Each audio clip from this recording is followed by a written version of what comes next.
የምናየውን ጉድ ታያለህ ማለት ነው። በዚህ ውስጥ የምታዩትን ነገር ታያላችሁ። በዚህ መጽሐፍት ውስጥ መጽሐፉ ይሄ ነው። አንዴ ትልቁ ላይ እንዴት ነው አንድ ላድርግ እስቲ መሰለኝ። እሺ እንደዚህ ኦኬ። መጽሐፉ ይሄ ነው። መጽሐፉ ይሄ ነው።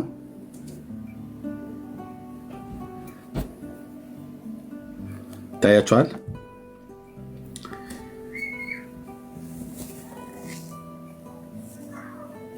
አጥብታ ያሳደገችው ከልጅነት እስከ እውቀት ድረስ አጥብታ ያሳደገችው የጌታችን የኢየሱስ ክርስቶስ እናቱ ማርያም የጌታችን የኢየሱስ ክርስቶስ እናት ማርያም እንደሆነች መጽሐፉ ይናገራል። ጠብቶ ያደገው ሕፃን ይሄ ሰውዬ ነው፣ ዮሐንስ ዘጸገሮ የሚባለው ማለት ነው።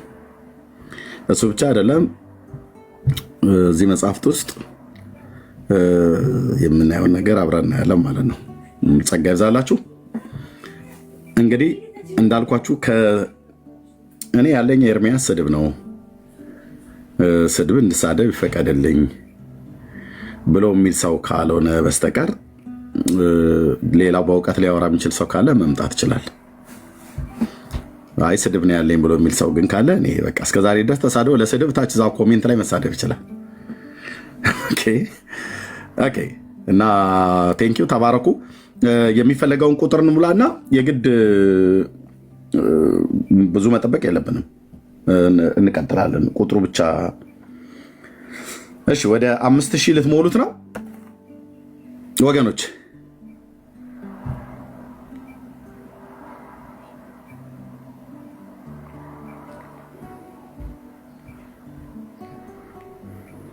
ገብተው ማውራት ነው። ዳንኤል ያጠባቸው እውቀት ነው። እውቀት ይጠባ ከሆነ ማን ነው እውቀትንስ የሚያጠባ ማን ነው?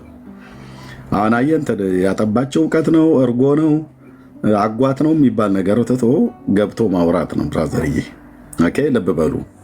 እዚህ መጽሐፍት ውስጥ ነው ይሄ መጽሐፍ። ልብ በሉ። ስገልጠው ታያለህ ማለት ነው። ሙሉን ነው። በአንድ ቀን ተኩል ነው የጨረስኩትኝ። አንድ ቀን ተኩል ነው የወሰደብኝ። አንድ ቀን ተኩል ነው። የቤተ ክርስቲያኒቱ ነው። ያው በኢትዮጵያ ኦርቶዶክስ ተዋሕዶ ቤተክርስቲያን በሰሜን ሸዋ ሀገረ ስብከት በተውት ወረዳ የጠገሮ አቡነ እጨጌ ዮሐንስ ቤተክርስቲያን ህንፃ ሰሪ ንዑስ ኮሚቴ ጽሕፈት ቤት ነው ያሳተመው። አንድ የጠብቆኝ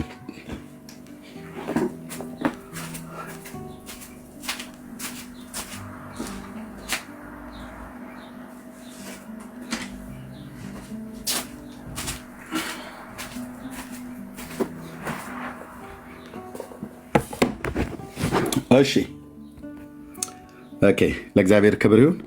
ስለዚህ ገዳሙ ነው ያሳተመው ይህን መጽሐፍ። ግዕዝና አማርኛ ነው። በአዲስ አበባ 2011 ዓመተ ምህረት የታተመ ነው። እጃችሁ እንዳያቆሙ ወገኖች። ኦኬ። ተርጓሚ መጋቤ ሚስጥር ፍሬ ስብሐት ዱባለ ይባላል። አሳታሚና አከፋፋይ የጸገሮ አቡነ እጨጌ ዮሐንስ ቤተክርስቲያን ህንፃ አሰሪ ኮሚቴ ዲያቆን ዮሐንስ ዓለም መንገሻ ይባላል። የኮምፒውተር ጽሑፍና ቅንብር ነቢዩ ኤልያስ። ለበለጠ መረጃ ስልክ አለ።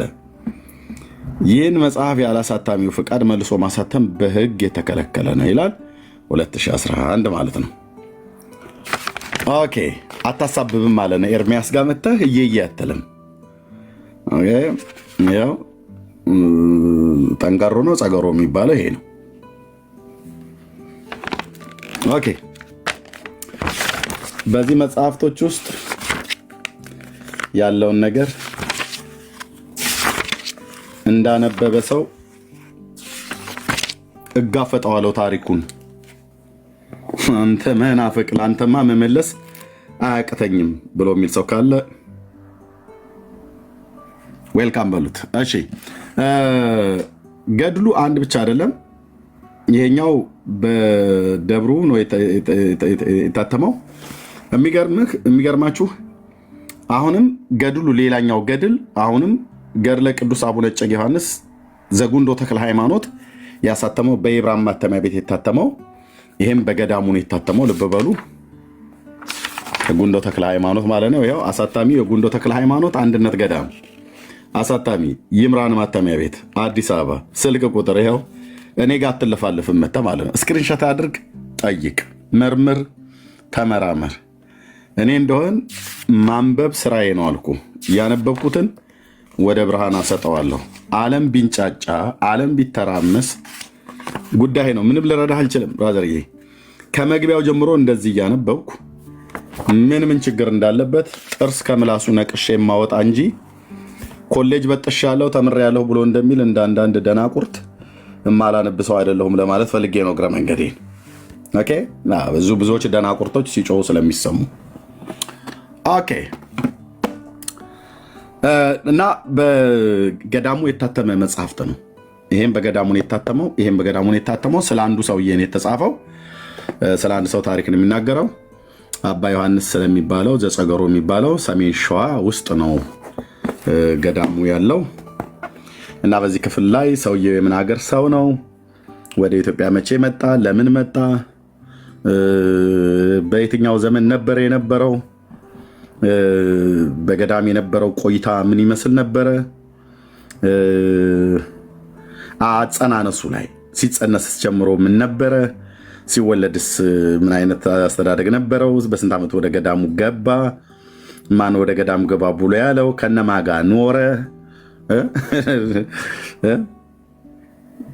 እንስሶች ሁሉ ጭምር ሳይቀር አባታችን ኃጢአታችንን ታስተሰርይልን ዘንድ ብለው እንስሶች ሁሉ እነ ጃርትና ከርከሮ ቀበሮ ሁሉ ጭምር መታው ንስሐ ይገቡ ነበር እሱ ፊት።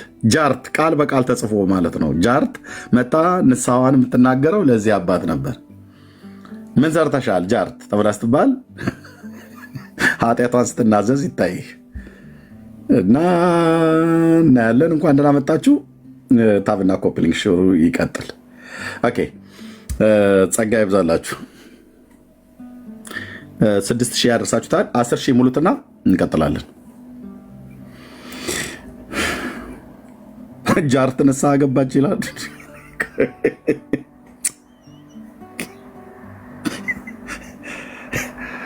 ጦርነት ገጥመውልህ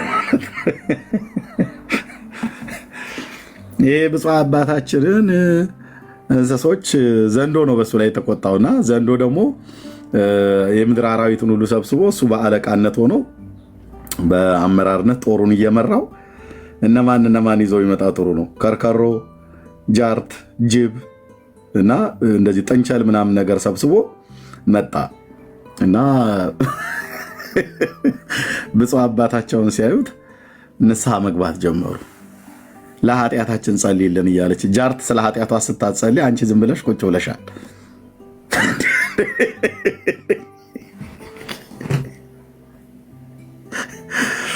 ወይ ጃርት ወይ ጃርት ወይ ጃርት። እሺ እሺ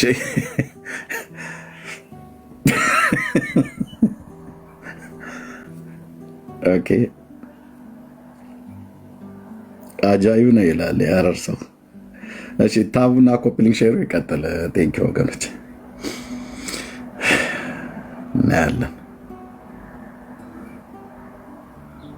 እናያለን።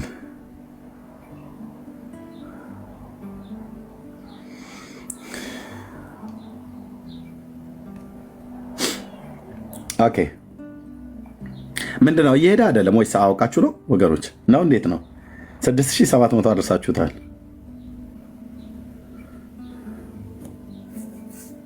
ተባረኩ።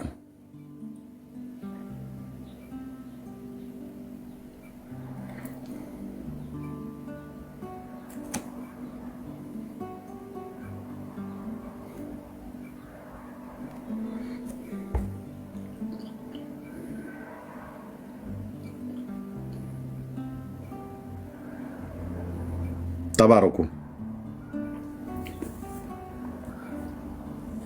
አሁን እዚህ የምናገረውን እኔ የምፈልገው እዚህ የምናገረውን ሰምቶ ቤት ከፍቶ በመረጃ የሚያስተባብል ሰው ነው የሚፈልገው።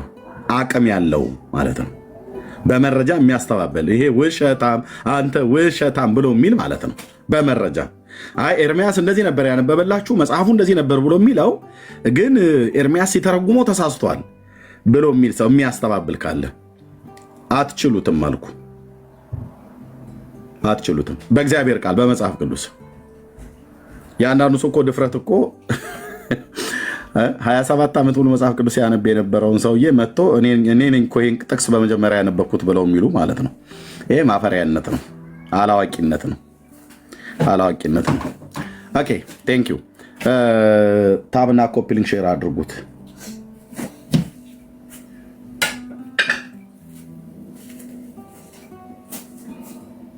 ቴንክ ዩ ወገኖች፣ በጣም ጥሩ እየሄደ ነው። 10 ሺህ ከሞላን በኋላ ከዛ ታብታብ ነው የሚቀጥለው።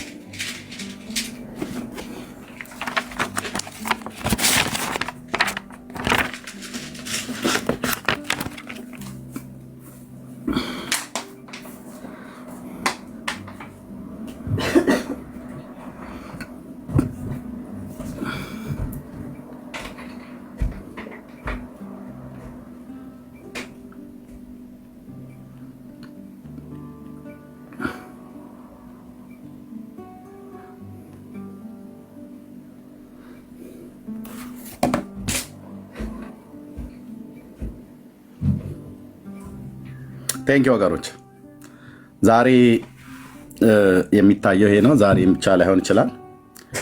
ከጨረስን ዛሬ፣ ካልጨረስን ደግሞ በሌላም ቀን እናየዋለን። ኦኬ። የትውልድ ሀገሩ ፍልስጤማዊም ነው ይልሃል፣ እስራኤላዊም ነው ይልሃል። ድብልቅልቅ ያለ ነው።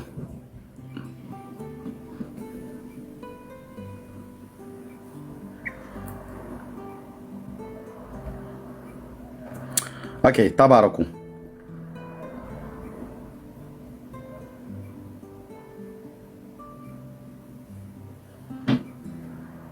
ጸጋ ይብዛላችሁ። በደንብ ኮፒ ሊንክ ሼር ይደረግ።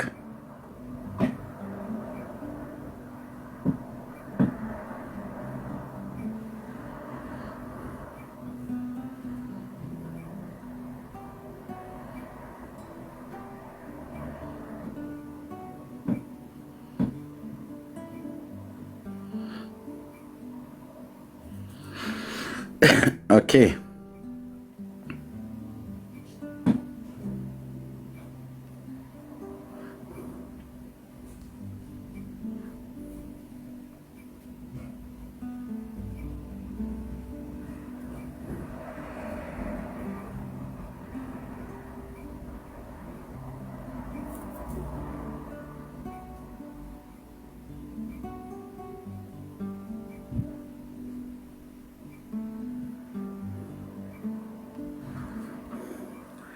ኦኬ ቴንክ ዩ።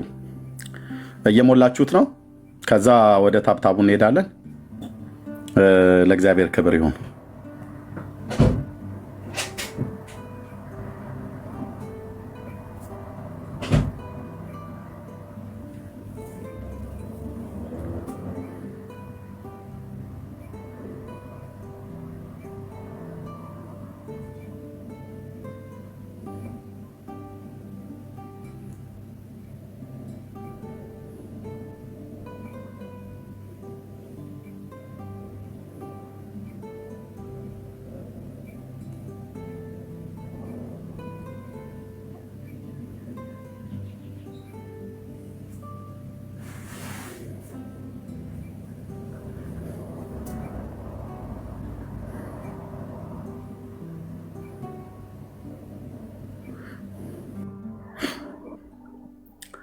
ኦኬ መግባት የምትፈልጉ ሰዎች አላችሁ? አረ ነው እንደዚህ ልቀይርላችሁ።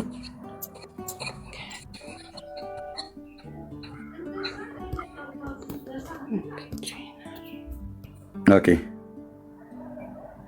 መግባት የምትፈልጉ ሰዎች አላችሁ? ካላችሁ መግባት ትችላላችሁ።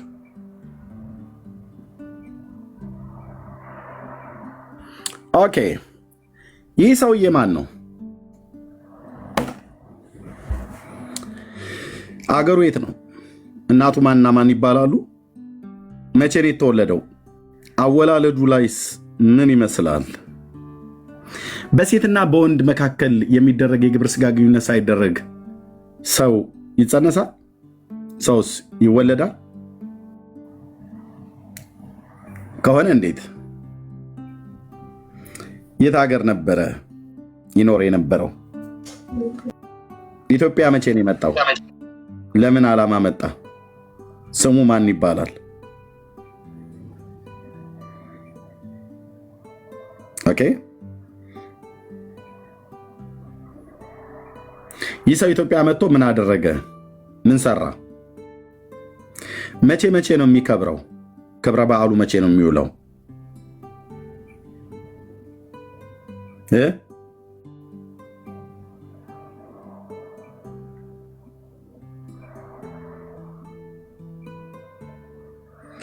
ያስተማረው ትምህርትስ ምን ነበረ?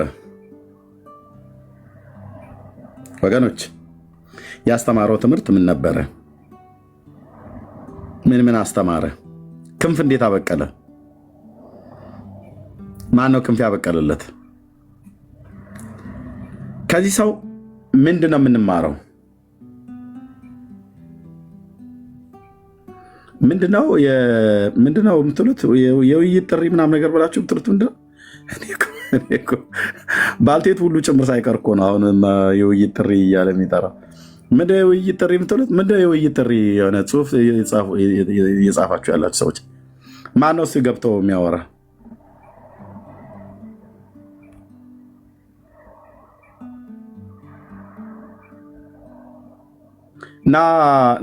ቆይ ግሎሪያ ቆይ አንዴ እንሷቸው። ምንድነው? ና እስኪ ማነው ሙስሊም ነው ያለው?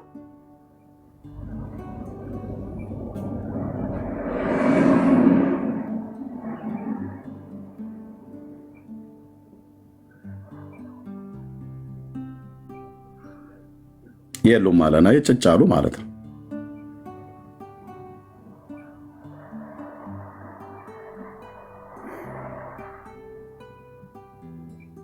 የታለ የውይይት ጥሪ ስትሉ የነበራችሁ ሰዎች?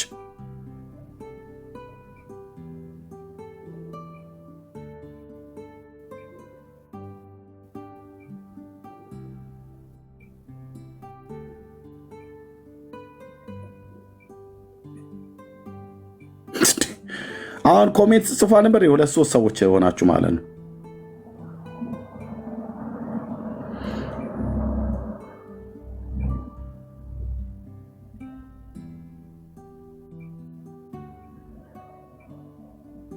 ኦኬ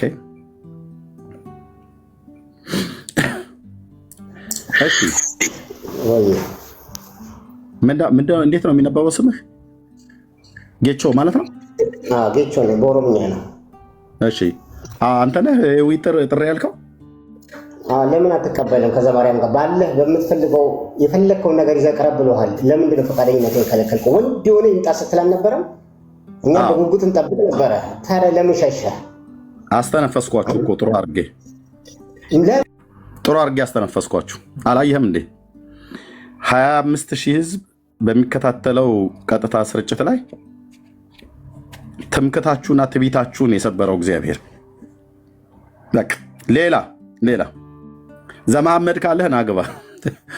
ዘማርያም ትላለህ። እሱም ነገሩ ከዘመሐመድ ያልተሻለ ነው። ሌላ አለ? ተነፈሳችሁ እኮ በቃ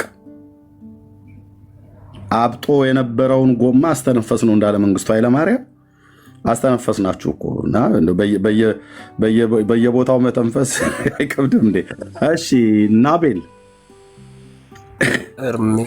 ደጋግመ ጥሪ አቅርበላቸዋለሁ ብለህን ነበር። የተደረጋቸው እዚህና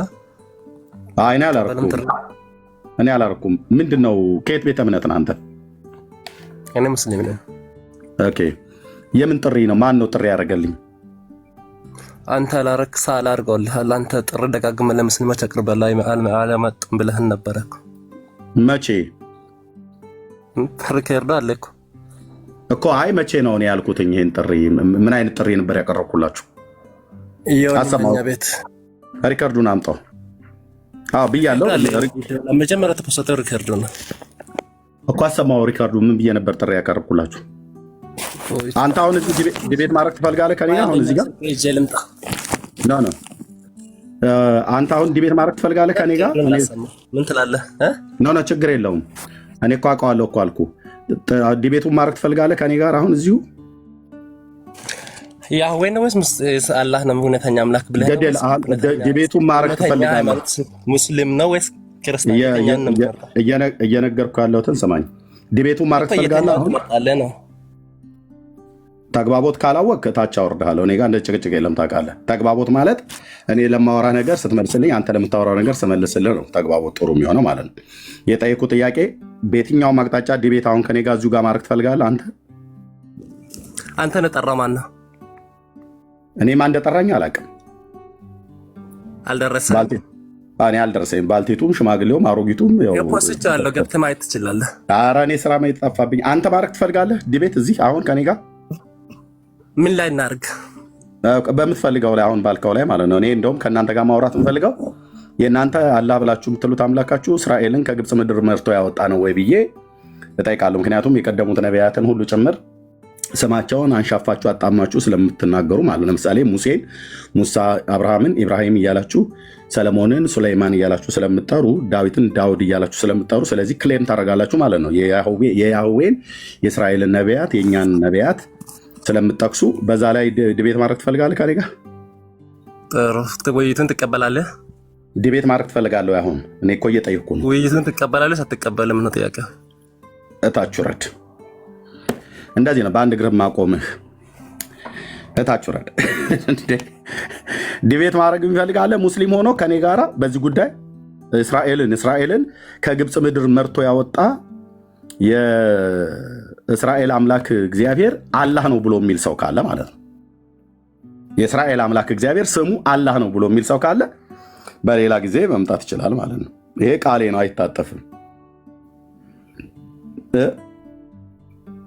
በምስራቁ በኩል ያለው ጎማ እንደተነፈሰ በምዕራቡን በኩል ያለው ይተነፍሳል ማለት ነው።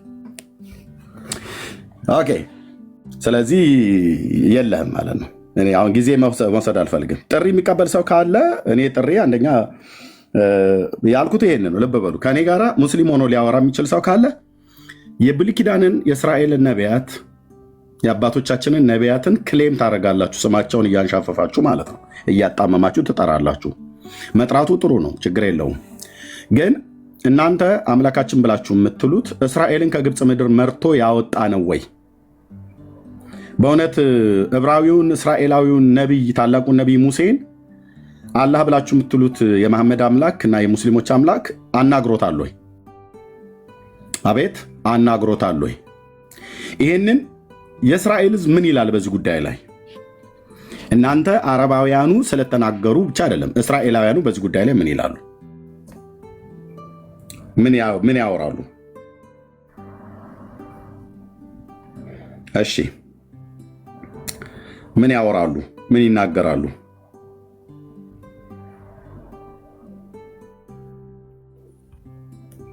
ምን ይናገራሉ? በዚህ ጉዳይ ላይ ሊያወራ የሚችል ሰው ካለ መምጣት ይችላል ማለት ነው። ቀጠሮ ይዘን በዚህ ጉዳይ ላይ የሚያወራ ሰው ካለ መምጣት ይችላል። ምንድነው የእስራኤል አምላክ ነው ወይ የኛ አምላክ የእስራኤልም አምላክ ነው ብሎ የሚል ሰው ካለ አንድ ሙስሊም ብቻ ነው የምጠራልኝ፣ ጫጫታ በሌለበት ማለት ነው። እኔ እናንተ አንድ ለአንድ ይለይልናል። እንዲህ እዚህ ዮሐንስ ዘጸገሮ ሲጠራ መሐመዳውያን ብቅ ይላሉ፣ መሐመዳውያን ሲጠሩ እነዚህ ብቅ ይላሉ። ናተው አርስት ዳይቨርት አታድርጉ። ይመሐረን ነው የሳህለን ትላለች ኦርቶዶክስ ማለት ነው። ኦኬ ጸጋ ይብዛላችሁ። እሺ ታቡ በደንብ ማነው ኮፒሊንግ ሼሩን ጥሩ አድርጋችሁታል። ወደ 10 ሺህ አድርሳችሁታል። ታብ አድርጉት። እሺ ዘግይታችሁ የመጣችሁ ሰዎች እንኳን ደህና መጣችሁ። እንቀጥላለን። ለእግዚአብሔር ክብር ይሁን። የዲቤት ጥሪ ስታደርጉ ጥሪ የምታደርጉ ሰዎች ካላችሁ ማለት ነው በመጀመሪያ ከሰውየው ጋር ተነጋግራችሁ በሀሳቡ ላይ ሪስፖንድ ከመለሰ ያኔ ህዝብ ያውቃል ማለት ነው። እና ልክ ነው። ከዚህ በፊት ጥሪ ለሙስሊሞች አሁን እንደምናገረው ተናግሬ ነበር። አዎ እስራኤልን ከግብፅ ምድር መርቶ ያወጣው የሙስሊሞች አምላክ አላህ ነው ብሎ የሚል ሰው ካለ ይምጣ። አሁን ማለት ነው። አሁን ይምጣ። ቀጠሮ ይዘን እናወራለን ማለት ነው። ኦኬ። ወሬ የሚያወራ አይደለም የፈለኩት። ይሄ ገብቶ ሊያወራ የሚችል ታናክ ላይ እና ታሳየኛለህ። ይሄ እናንተን አላህ ብለህ የምትለውን አባቶቼ ነቢያት ከሙሴ ጀምሮ አይደለም ሊያመልኩት ቀርቶ አይደለም ስሙን እንኳን ጠርተውት የሚያውቁበት ቦታ ካለ ታሳየኛለህ። ከቅዱሱ መጽሐፍ ከእግዚአብሔር ቃል ማለት ነው። ኦኬ። ሙስሊሞች ያኔ ጣጥቀት ስታሳየን በቃ ልክ ናቸው፣ ልክ ነው፣ እኛ አላወቅንም ነበር ብለን እንላለን ማለት ነው። አባቶቼ ነቢያት ስሙን እንኳን ጠርተውት አያውቁ። አይደለም አምላካችን ብለው ሊያመልኩት ቀርቶ አይደለም የሙስሊሞችን አምላክ ስሙን ጠርተውት አያውቁ። በስም ደረጃ አያውቁትም። ኦኬ። በስም ደረጃ እንኳን አያውቁትም። ኦኬ። ስለዚህ በላቸው ብዬ ስል አህመድ አቤት አትበል። አሁን ዛሬ እነ በላቸው ናቸው እየተጠሩ ያሉት እና መሐመዳውያን ተረጋጉ። ዛሬ ማራማውያንን ነው እየጠራ ያለሁት ማለት ነው። እሺ ምስጢረ ታቦት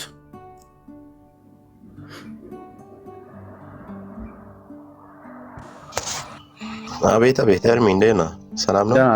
እግዚአብሔር ይመስገን። ከየት ቤተ እምነት ነው ወንድማችን? አሜን። በወንጌል አማኝ ነኝ። የቃልዮት ቤተክርስቲያን አባል ነኝ። ቴንኪው።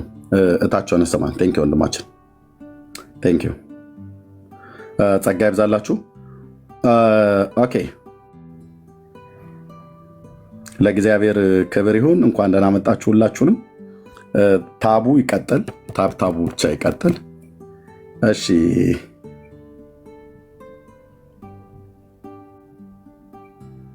አንዴ ቆይ።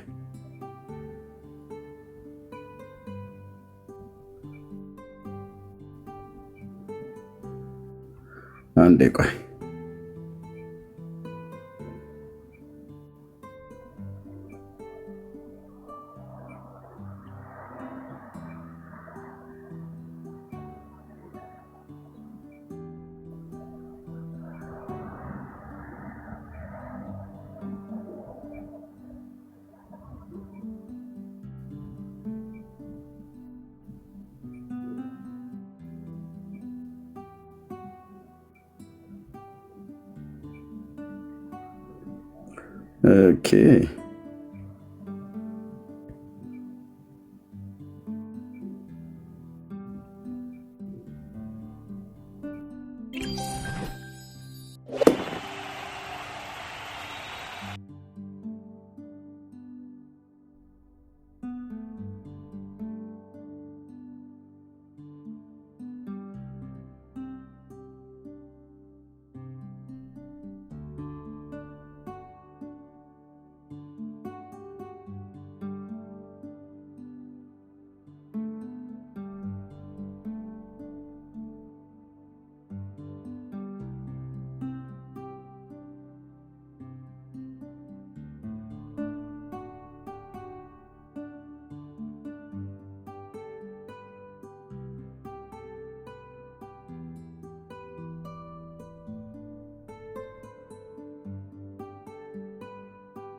ኦኬ። እሺ ተባረኩ ወገኖች። መጽሐፍ ቅዱስ ቀጥታ ወደ ሀሳቡ ልንገባ ነው። መጽሐፍ ቅዱሳችን የእግዚአብሔር ቃል ለመነሻነት አድርገን የምናነበው በአንደኛ ጢሞቴዎስ መልእክት መጽሐፍ ምዕራፍ 2 ላይ ያለውን የእግዚአብሔርን ቃል ካነበብኩ በኋላ አጭር ጸሎት ጸልየን ምዕራፍ 2 ላይ በተለይ ቁጥር 3 እና 4 ላይ ሁሌ የማነበው ነው። ይህንን ቃል ካነበብን በኋላ መነሻ ሀሳቤ ይሄው ነው። መነሻ ሞቲቭ የሚሆው ነው። ይህንን አገልግሎት የማገለግልበት ምክንያት በዓላማ ነው። ዓላማውም ትውልድ ለማዳን ነው። ማን ይህንን ዓላማ የሰጠኝ? እግዚአብሔር ነው። በዚህም ስራ ደግሞ እግዚአብሔር እየተጠቀመበት ነው። ትውልድም እውነትን እያወቀበት ነው። ልብ በሉ ወንድሞችና እህቶች፣ ጊዜው እንኳን ምንም የጀመርንበት ጊዜ እዚህ ውስጥ ያላችሁ ሰዎች ይህንን አገልግሎት ስጀምር በሚዲያው ላይ ያለው ማለት ነው እንጂ ከሚዲያም በፊት አገለግልበት ነበር። ሚዲያ ላይ ግን ወደ 10 ዓመት ሆኖኛል። በዚህ 10 ኦልሞስት አሁን ወደ 11 ዓመት ማለት ነው። በዚህ ወደ 11 ዓመት ውስጥ በእነዚህ ዓመታቶች ውስጥ እግዚአብሔር አምላክ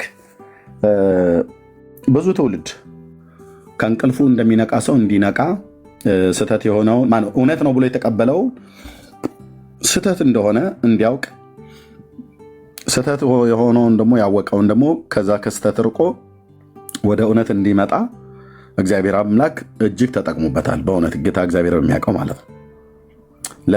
ለዚህም ደግሞ የጸጋው ባለቤት እግዚአብሔር መንፈስ ቅዱስ ክብሩን ይውሰድ። ብዙ ሰው ከእንቅልፍ እንደሚነቃ ሰው ነቅቷል። ብዙ ሰው ተበሳጭቶ ተናዶ ተቆጥቶ አጉረምርሞም ቢሆን ጊዜ ይወስዳል እንጂ እውነት ነው ብሎ የተቀበለውን ውሸት ሆኖ ሲያየው ሊያናድድ ይችላል። ለብዙ ዘመን ተሸከመ ማለት ነው። ብዙ ምሳሌዎች አሉ በሀገራችን ማለት ነው። እና አንዳንድ ጊዜ ቀበሮውን በግ ነው በጉን ቀበሮ ነው ብለው የሚሉ ሰዎች አሉ። በደንብ በሚገባ ካላየህ በስተቀር አንዳንዴ ቀበሮውን በግ ነው ብለህ ለብዙ ዘመን ስትሸከመው ኖረህ በኋላ ላይ ቀበሮና በግን ለይቶ የሚያውቅ ሰው መጥቶ አይ ይሄ እኮ የተሸከምከው አንተ በግ ነው ብለህ ያልከው እኮ ይሄ የቀበሮ ዝርያ ነው እና ቀበሮን በግ ነው እያልክ ለብዙ ዘመን ኖረሃል እና ከዚህ በኋላ ግን ልትነቃ ይገባል። ካልሆነ በዚህ በግ ነው ብለህ ባልከው ቀበሮ ልትበላ ትችላለህ፣ ፍጻሜ ሊበላሽብህ ይችላል ብሎ በበግና በቀበሮ መካከል ተፈጥሯዊ ባህሪያቸውን ያወቀ ሰው መጥቶ ሲነግርህ እልህ መግባት የለብህም። አንዳንድ ሰው እንደዛ ነው እየሆነ ያለው። ቀበሮን አቅፎ ኖሮ በግ ነው ይልሃል። ምንም እኮ ልዩነት የላቸውም ኤርሚያስ ነገር ብሎ ይልሃል። አይ ቀበሮና በግማ ልዩነት አለው። አታምታታም ስል ብራዘር፣ ቀበሮና በግ ልዩነት አለው። ለእንደኔ አይነት እረኛ ደግሞ በደንብ እናውቃለን። እንደው ከተማ ውስጥ ያደጉ ሰዎች እንኳን ራሱ በፎቶ ላይ እንኳን በግና ቀበሮ ይለያል። አዲስ አበባ ከተማ ውስጥ ሆነ አሁን በግን የማያውቅ አለ? የለም። ቢያንስ ለገና የሚሆን ለፋሲካ ሲታረድ ወይ በጎረቤትም ሲታረድ ወይም ደግሞ በመንገድ ላይ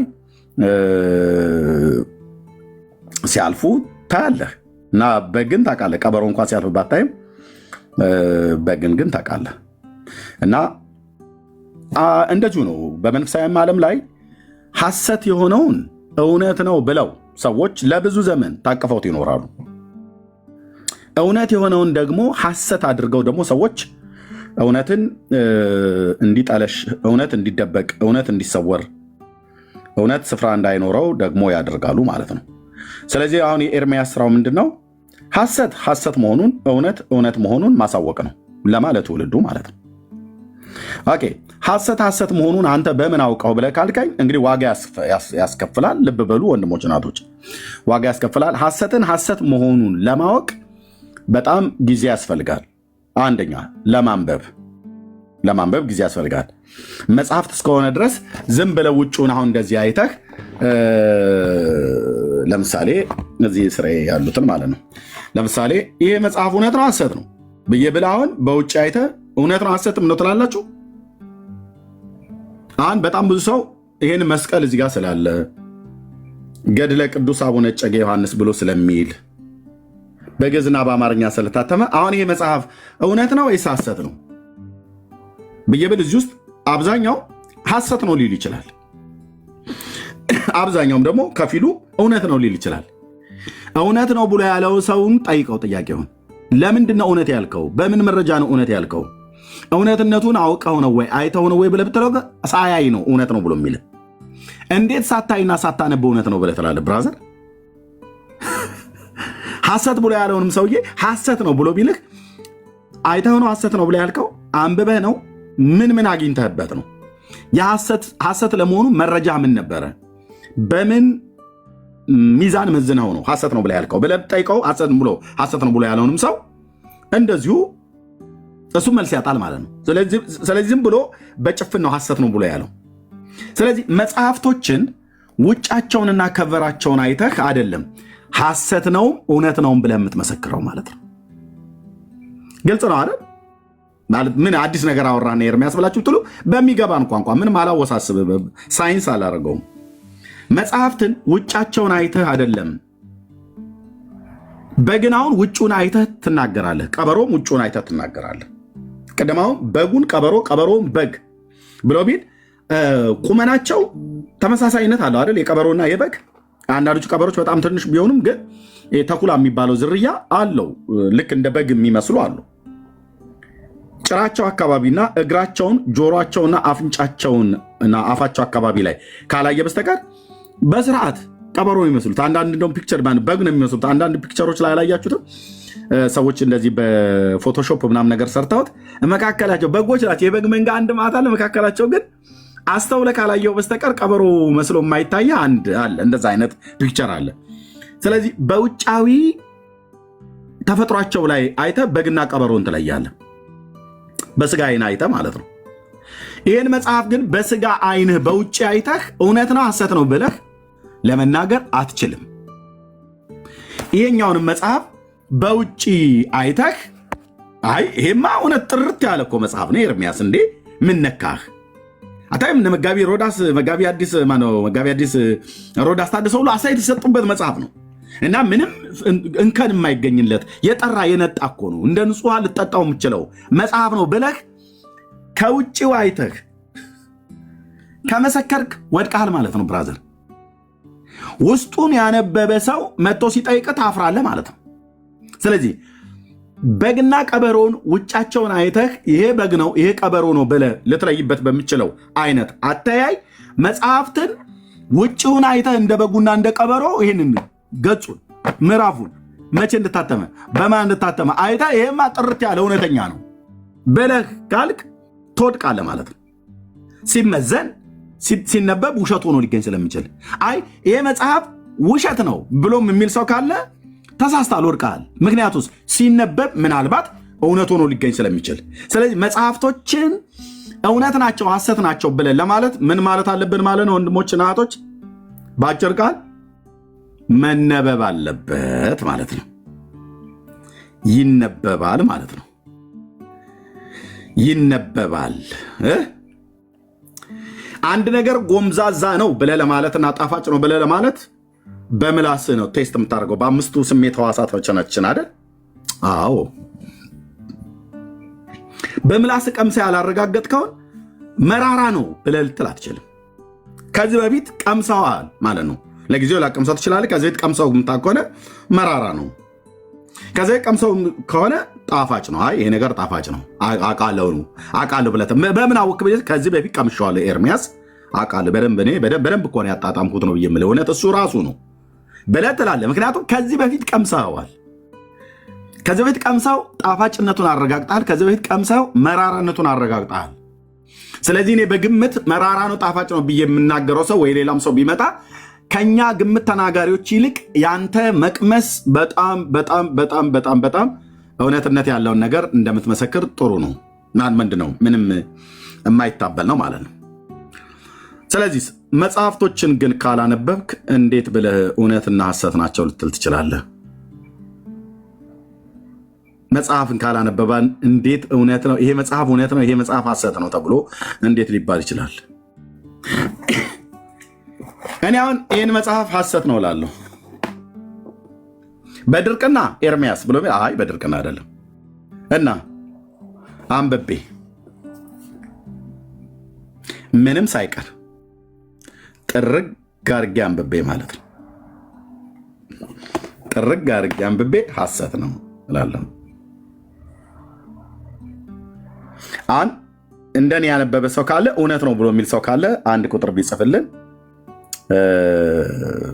እንቀበለዋለን ማለት ነው። እንደኔ ያነበበ ሰው ካለ አንብቦ እውነት ነው ብሎ የሚል ሰው ካለ ይሄ መጽሐፍ እውነት ነው። ኤርሚያስ ምን ነካህ? የቱ ጋር ነው ሐሰት መሆኑን ያወቀው? እኔ እውነት መሆኑን በገጽ በምዕራፍ በቁጥር ላሳየ ብሎ የሚል ሰው ካለ ይምጣ ብለን ማለት እንወዳለን ማለት ነው። ተባረኩ። ታቡ ይቀጥል።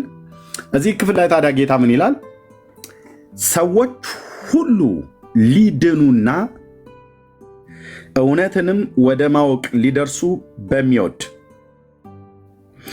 በእግዚአብሔር በመድኃኒታችን ፊት መልካምና ደስ የሚያሰኝ ይህ ነው ይላል።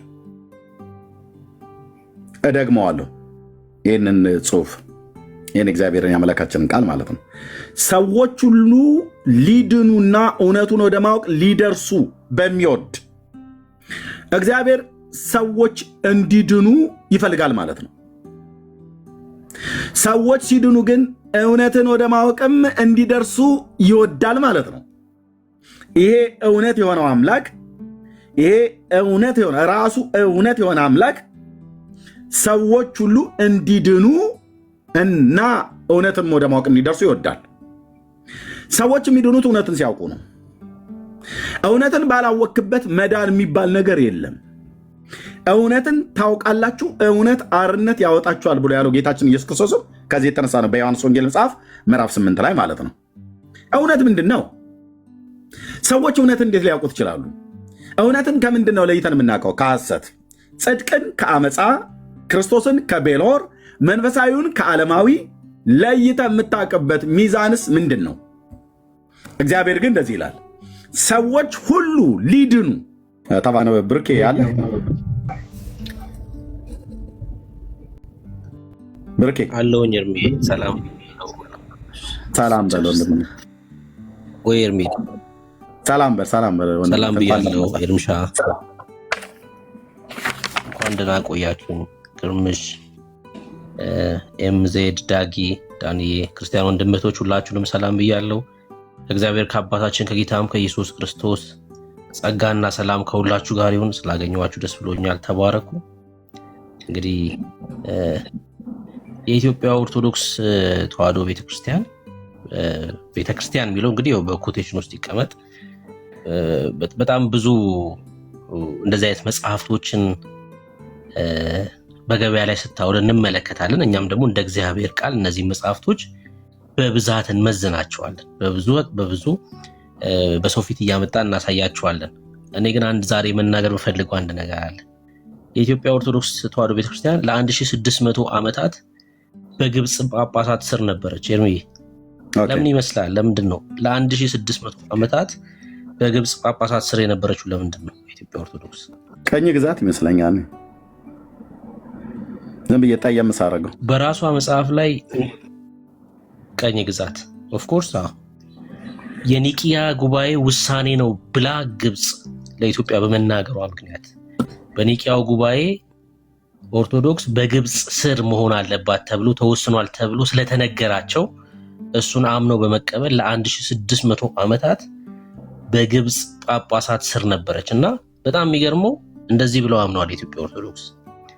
በዚህ 1600 ዓመታት እነሱ የእኛን ቋንቋ ባለመቻላቸው እኛም የእነሱን ቋንቋ ባለመቻላችን በጣም ብዙ ድክመት ታይቶብናል ብለዋል።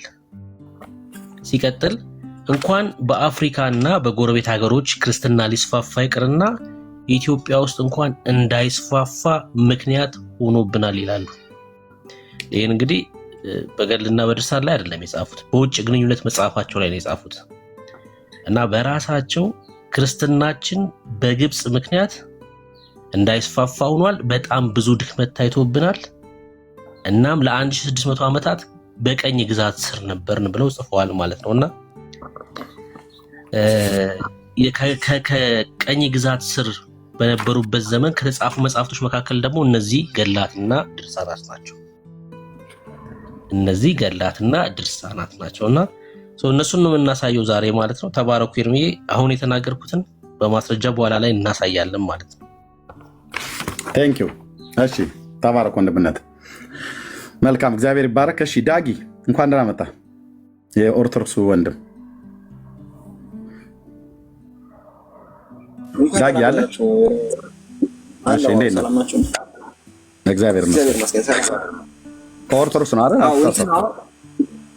እንትን አሁን ባለፈው ዳኒ ቤት ጨረስን እኮ። አሁን ጴንጤ ነኝ እኔ። ጌታን ተቀበልክ? አዎ ባለፈው ዳኒ ቤት ጨረስን። ዋው እንኳን ደስ አለ ወንድሜ፣ እንኳን ደስ አለ። እኛም ደስ ብሎናል። ትልቅ ውሳኔ ነው። ለእግዚአብሔር ክብር ይሁን። ጌታ ኢየሱስ ስለረዳህ እግዚአብሔርን እጅግ አድርገን እናመሰግናለን። ተባረክ ወንድማችን፣ አንተ የተባረክ ነህ። በርታ፣ ወንድሞችንን ለእግዚአብሔር ክብር ይሁንለት። እሺ ወንድምነህ ዳንዬ ሰላም ላንተ ይሁን። ሰላም በል ወገኖች። ታብ ይደረግ። ታብ በጣም አድርጉት ፕሊዝ። ታብ በጣም አድርጉት። ሼሩ እንኳን ጥሩ ይሆናል። ታቡን ግን በደንብ አድርጉት ወገኖች። ቴንኪው። እሺ ወንድምነት። እሺ እንደምን አደራችሁ? ጌታ ይመስገን። ሰላም ብያለሁ ሁላችሁም። የጌታ ጸጋና ሰላም ይብዛላችሁ። በጠዋቱ ደግሞ በእኛ በጠዋት ማለት ነው የህዝቡን ልብ ከፍ ልታረጉት ነው። የማይቀር ደስ ብሎናል። እንኳን ተገናኘን። ጌታ ይባረክ። አለን ወንድምነት ነው። ቴንኪው። ተባረክ ወንድምነት። እሺ መሪ እንኳን ደህና መጣህ። የምወደው ወንድሜ መሪ ጌታ። አቤት። እንዴት ነህ? እግዚአብሔር ይመስገን። እንኳን ደህና መጣህ። ሰላም በል። አሜን አሜን። እርሚ በጣም የምወድህ የማከብርህ ታላቅ ሰው ጠፍተህብኝ ነበረ። እግዚአብሔር ይመስገን ስላየኸው አሁንም ደግሞ ደስ ብሎኛል። በዚህ 3-4 ቀንም እየፈለግኩ ነበረ፣ ገዝታ አልነበርክም። ትናንት እንኳ ዳንዬ ጋ ገብቼ ነበረ። ክብር ሁሉ ለኢየሱስ ይሁን። በጣም ደስ ብሎኛልና እግዚአብሔር ይባርካችሁ። አሜን አሜን። ቴንኪዩ መርጌታ፣ እንኳን ደህና መጣ። ለእግዚአብሔር ክብር ይሁን። እሺ ኤምዜድ አለሽ እህታችን? እየነዳው ስለነበረ ነው። አሁንም እየነዳው ነው። ሁላችሁም ሰላም ለእናንተ ይሁን። ደስ ብሎኛል ድምጻችሁን ስለሰማ አለን። እሺ ተባረኩ። እሺ ቴንኪው። ቤኪ ቅድም አስወርጀው ነበር ካለ ታች ቤኪ ያለህ ና ገስት ልኬልሃለሁ።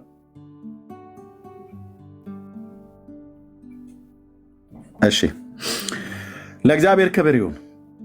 ጌታ እጅግ አድርገን እናመሰግናለን። ስለዚህ በአንደኛ ጢሞቴዎስ መልእክት እሺ ቤኪ ሰላም በል ከመጣ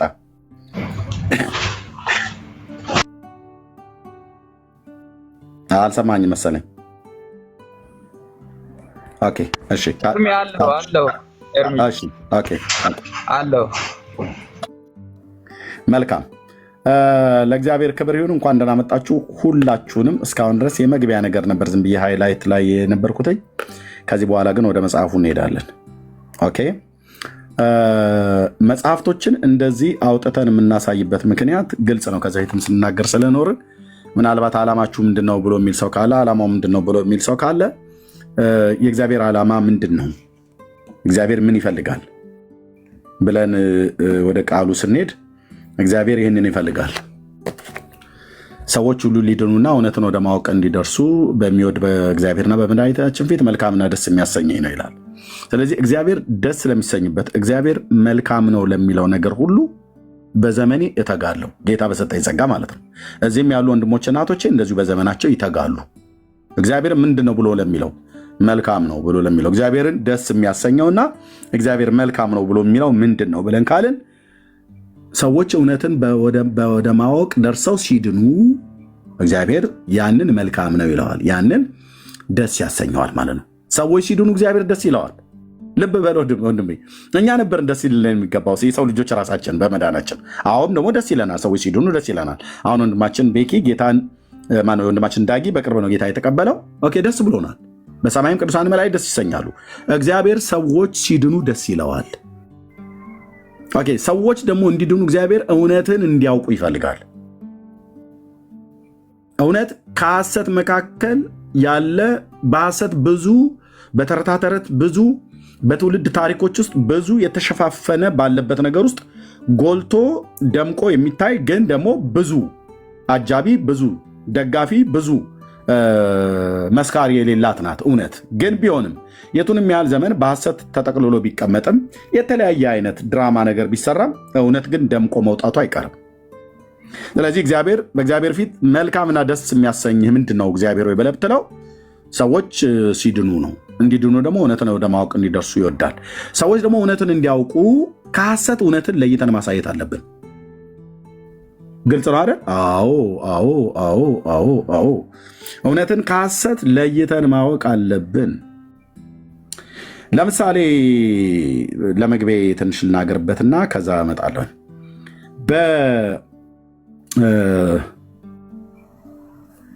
በትንቢተ ሚልኪያስ መጽሐፍ ምዕራፍ 4 ላይ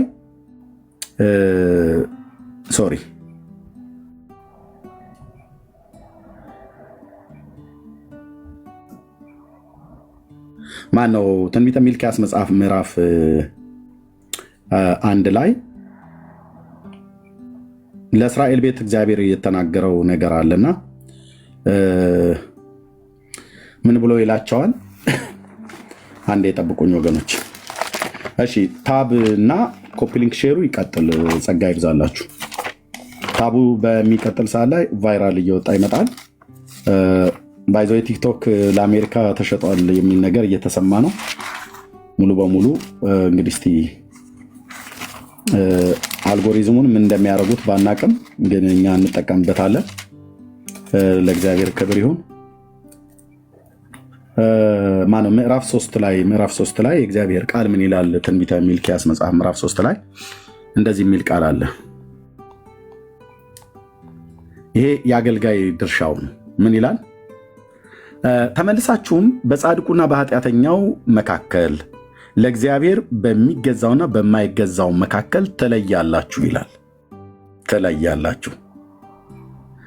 እርኩስ በሆነውና እርኩስ ባልሆነው መካከል ልዩነትን ታስታውቃላችሁ ይላቸዋል። ዘሌዋውያንም ላይ ሲናገር ማለት ስለሚበሉ እንስሶች ቢሆንም ዛጋቅሉ የሚናገረው እርኩስ በሆነውና እርኩስ ባልሆነው መካከል ታስታውቃላችሁ ይላል። እንደዚሁም በትንቢተ ሕዝቅኤል መጽሐፍም ላይ እንደዚሁ ተመሳሳይ ካህናቱና ነቢያቱ እንደዛ ይላቸዋል። ለእግዚአብሔር በሚገዛውና በማይገዛው በጻድቁና በኃጢአተኛው መካከል ልዩነትን ታደርጋላችሁ። ልክ የዚህ ጋር እንደተጻፈው አይነት ማለት ነው። በጻድቁና በኃጢአተኛው መካከል ለእግዚአብሔር በሚገዛውና በማይገዛው መካከል ትለያላችሁ ይላል። አየህ፣ ልዩነት ማስቀመጥ አለበት። የአገልጋይ ድርሻው ነው፣ የአገልጋይ ስራው ነው። ብሩክ ምንድነው ተብሎ ሲባል ሌባ ነው ብሎ የሚል ትውልድ ባለበት፣ ብሩክ ምንድነው ተብሎ ቢባል ጻድቅ ነው ተብሎ በሚል ትውልድ ባለበት መካከል እውነቱ ይውጣ ከተባለ ግን ብሩክን በህይወት ቀርበው የሚያውቁት ሰዎች እንደሚናገሩለት ነው ወይ? ሌባ ነው ማለት ቀላል ነው፣ ግን ሲሰርቅ ከነመረጃው ጭምር ማምጣት አለበት። ካልሆነ ስም አጥፊ ነው ማለት ነው። ስለዚህ ወደ ፍርድ አደባባይ ብሩኬ ቢመጣ ሰዎች ከመፍረዳቸው በፊት ልዩነትን ማወቅ አለባቸው። ህይወቱን መመርመር አለባቸው። ልክ ዘዳግም መጽሐፍት ላይ እንደተጻፈው ማለት ነው። መመርመር አለበት እና የእግዚአብሔር አገልጋዮች አንዱ ስራው ምንድነው ማለት ነው? ለእግዚአብሔር በሚገዛውና በማይገዛው በጻድቁና በኃጢአተኛው መካከል በአመፀኛውና በጻድቁ መካከል ልዩነትን ማሳየት ነው። ትለያላችሁ ይላል። ልዩነትን ማሳየት። ኦኬ። ኢየሱስም ያድናል፣ ዮሐንስ ዘጸገሮም ያድናል ብለው ሲሉ አሜን እያልክ ሁሉንም መጥቀበል የለብህም። ኢየሱስ ያድናል፣ አዎ አሜን፣ ልክ ነው። ዮሐንስ ዘጸገሮ ሲያድናል አያድንም። ለምን? ያድናል ብሎ በመጽሐፍት በብሉይ ኪዳን በአዲስ ኪዳን የተጻፈለት ጌታችን ኢየሱስ ክርስቶስ ነው። ኦኬ ሞዴሬተሮች፣ ኦኬ በቃ ዝም ብለው ይፈንጩበት አይደል? እናንተ አሁን እያያችሁኝ ዝም ትላላችሁ። አንድ ሰው ከ10 ጊዜ በላይ ኮሜንት ፖስት ሲያደርግ ምንድነው ኮሜንቱን አሁን ፖስት ሲያደርግ ከ10 ጊዜ በላይ ማለት ነው ሚዩት አድርጉ እንጂ 2 3 የሚያደርጉትን ሚዩት አድርጉ። ቴንኪው አንቸው ተከታታይ እህቴ፣ ሌሎችም ሞዴሬተሮች ማለት ነው የሰዎችን አቴንሽን መስረቅ የለባቸውም። ተቀበል ባዩ በዛ እኮ ተቀበል ይላል። ይሄ ዝም ብሎ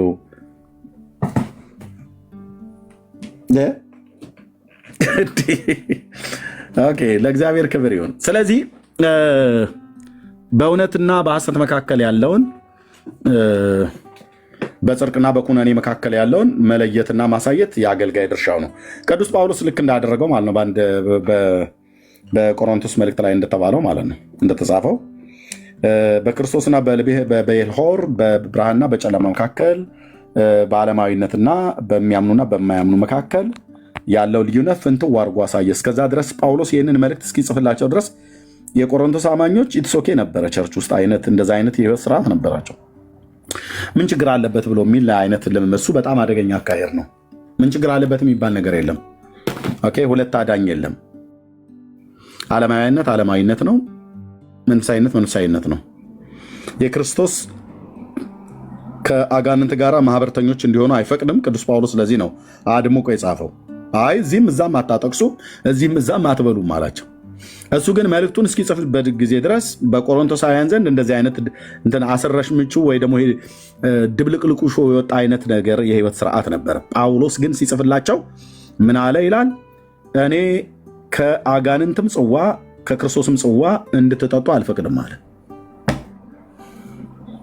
አትችሉም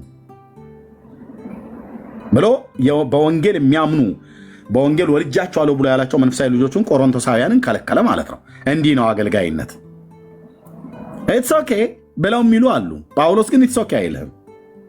ክርስቶስን ከቤልሆር ለይቶ አሳየ ማለት ነው። ብርሃንን ከጨለማ ለይቶ አሳየ። የሚያምንን ከማያምን ለይቶ አሳየ። ኦኬ፣ የእግዚአብሔርን ቤተ መቅደስ ከቤተ ጣዖት ለይቶ አሳየ። እንዲህ ነው እንጂ ሐዋርያነት፣ እንዲህ ነው እንጂ አገልጋይነት። ምን ያደርጋል? ይሄ ዝም ብሎ አፖስትል ተብሎ ተጠርቶ ብርሃንን ከጨለማ ክርስቶስን ከቤልሆር ለእግዚአብሔር በሚገዛው ከማይገዛው በጻድቁና በኃጢአተኛው መካከል ያለው ልዩነት እንደዚህ ማያሳይ ካልሆነ ምን ያደርጋል? እነዚህን አገልጋዮችን እኮ ነው ያላቸው። ይታያል እዚህ ጋር ምን እንዳላቸው። ለካህናት የቀረበ ጥሪ ነው። ካህናትን ብሎ ያላቸው ማለት ነው ጌታ በዚህ ክፍል ላይ እናንተ ስሜን የምትጠሩ ካህናት አባት ከሆንኩ መፈራቴ ጌታ እስከሆንኩ ክብሬ ወደታለ ይላቸዋል ብሎ ያላቸው ማለት ነው።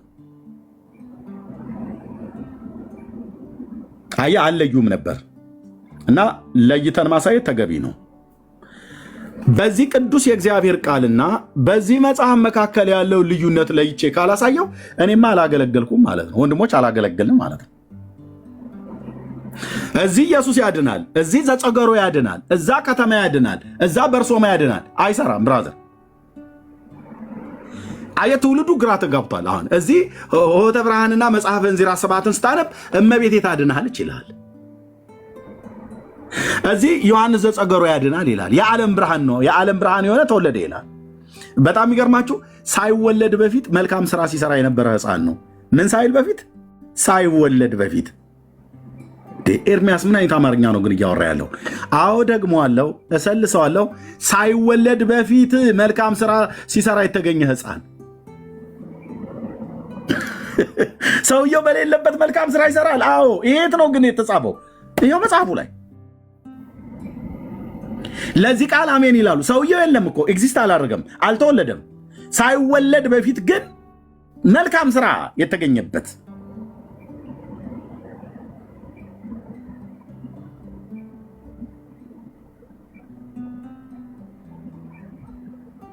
ከተወለደበት ጊዜ ጀምሮ አይ ቲንክ የ5 ዓመት ልጅ ሆኖ ነው። አዎ ወደ በረሃ ገብቶ ማርያም ጡት እያጠባች በስርዓት ያሳደገችው የጡት እናቱ ናት። ቃል በቃል ነው የተጻፈው።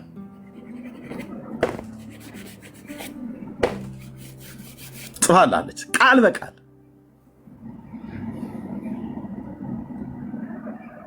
ይህም ብቻ አይደለም፣ አጸናነሱ ላይ ታዩታላችሁ። በዚህ ሰውዬ መጽሐፍት ውስጥ ቢሆን እውነት እስላምም መናፍቅም የሚባል በሙሉ ይድናል። የሰው ልጅ በሙሉ ይድናል በዚህ መጽሐፍት አጻጻፍ ቢሆን። ምክንያቱም አባ ዮሐንስ ዘጸገሮ ብቻ ስሙን መጥራት ነው የሚጠበቅበት። እስላም ነው ችግር የለም። እስልምናውን እንደያዘ አባታችን ዘጸገሮ ብሎ መጥራት ነው ያለበት። ጴንጤም ቢሆን አባታችን ዘጸገሮ ብሎ ከጠራ ምንም ችግር የለውም። መጠመቅ ራሱ እንኳን አያስፈልገውም ይላል መጽሐፉ ቃል በቃል። ኦርቶዶክስ ሰው ካልነካው አይድንም ብላ የምትለዋ እዚህ እንደሱ ነው ማለት ያለብሽ። ማሻላ ስም ጠርቶ ሙስሊም እንኳን ቢሆን ይድናል። እውነት ቢሆን ባልከፋ ነበረ። ሙስሊም ይድናል ብላ የሚል መጽሐፍ ነው። መናፍቃን፣ ከሃዳውያን፣ አረማውያን፣ አላውያን የሚባሉቱ ይድናሉ። ምንድነው መጥራት ያለባቸው? የኢየሱስን ስም መጥራት የለባቸውም። የዮሐንስ ዘጸገሩን ስም ብቻ ነው መጥራት የሚጠበቅባቸው ለመዳን ይላል ይህ መጽሐፍ።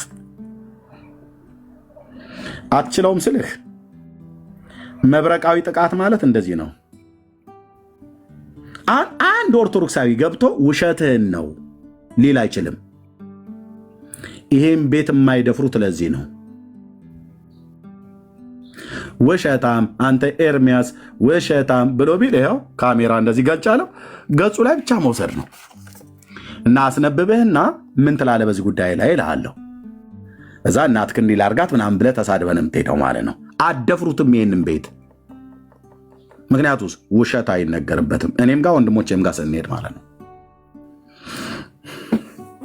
ስለዚህ በእነዚህ መጽሐፍቶች መካከል ልዩነት እንዳለ ማሳየት አይጠብቅብንም። ቢያንስ እንኳን እዚህ ጋር ቆይ፣ እዚህ ጋር እንደ ዘርዘር ላድርጋቸው እና ላስቀምጥ። ኦኬ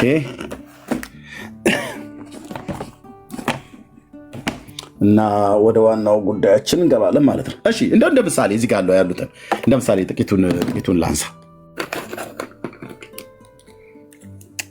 እንደ ምሳሌ ጥቂቱን ላንሳ።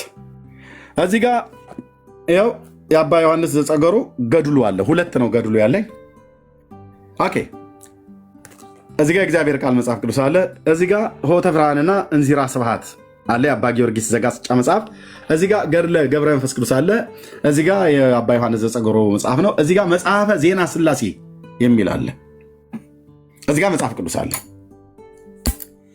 የኔ አገልጋይነት ከነዚህ መጽሐፍቶች መካከል የትኛው መጽሐፍ ነው እውነት?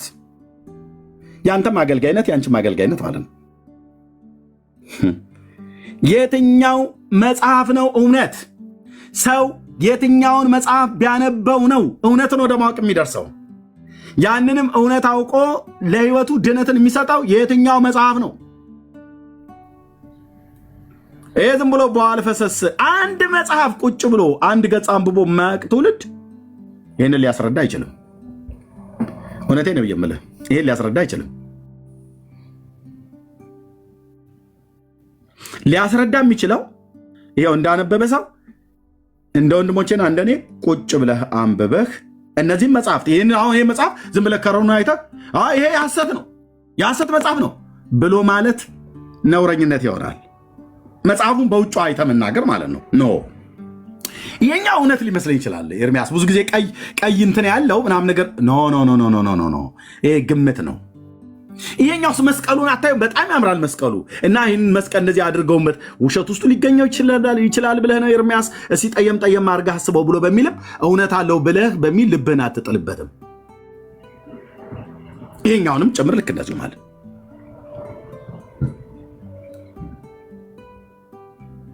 ኦኬ። ታዲያ በምን ነው የምታውቀው? በመጀመሪያ እኔ ያደረግኩትን የኔ ህይወት ውስጥ ያደረግኩትን ነው የምነግራችሁ። በመጀመሪያ እነዚህን መጽሐፍቶችን ከማንበቤ በፊት የአምላኬን የእግዚአብሔርን ቅዱስ ቃል ነው ያነበብኩት።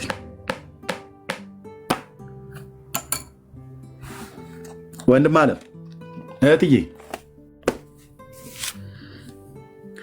አልቀረኝም አልኩሽ።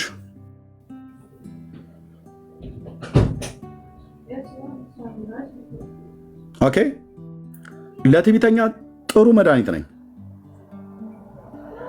በተለይ አንዳንድ የተቆራረጠ ጥቅስ ይዘው ሁሉን እንደሚያቅሰው ለሚናገሩ ሰዎች በጣም መድኃኒት ነኝ።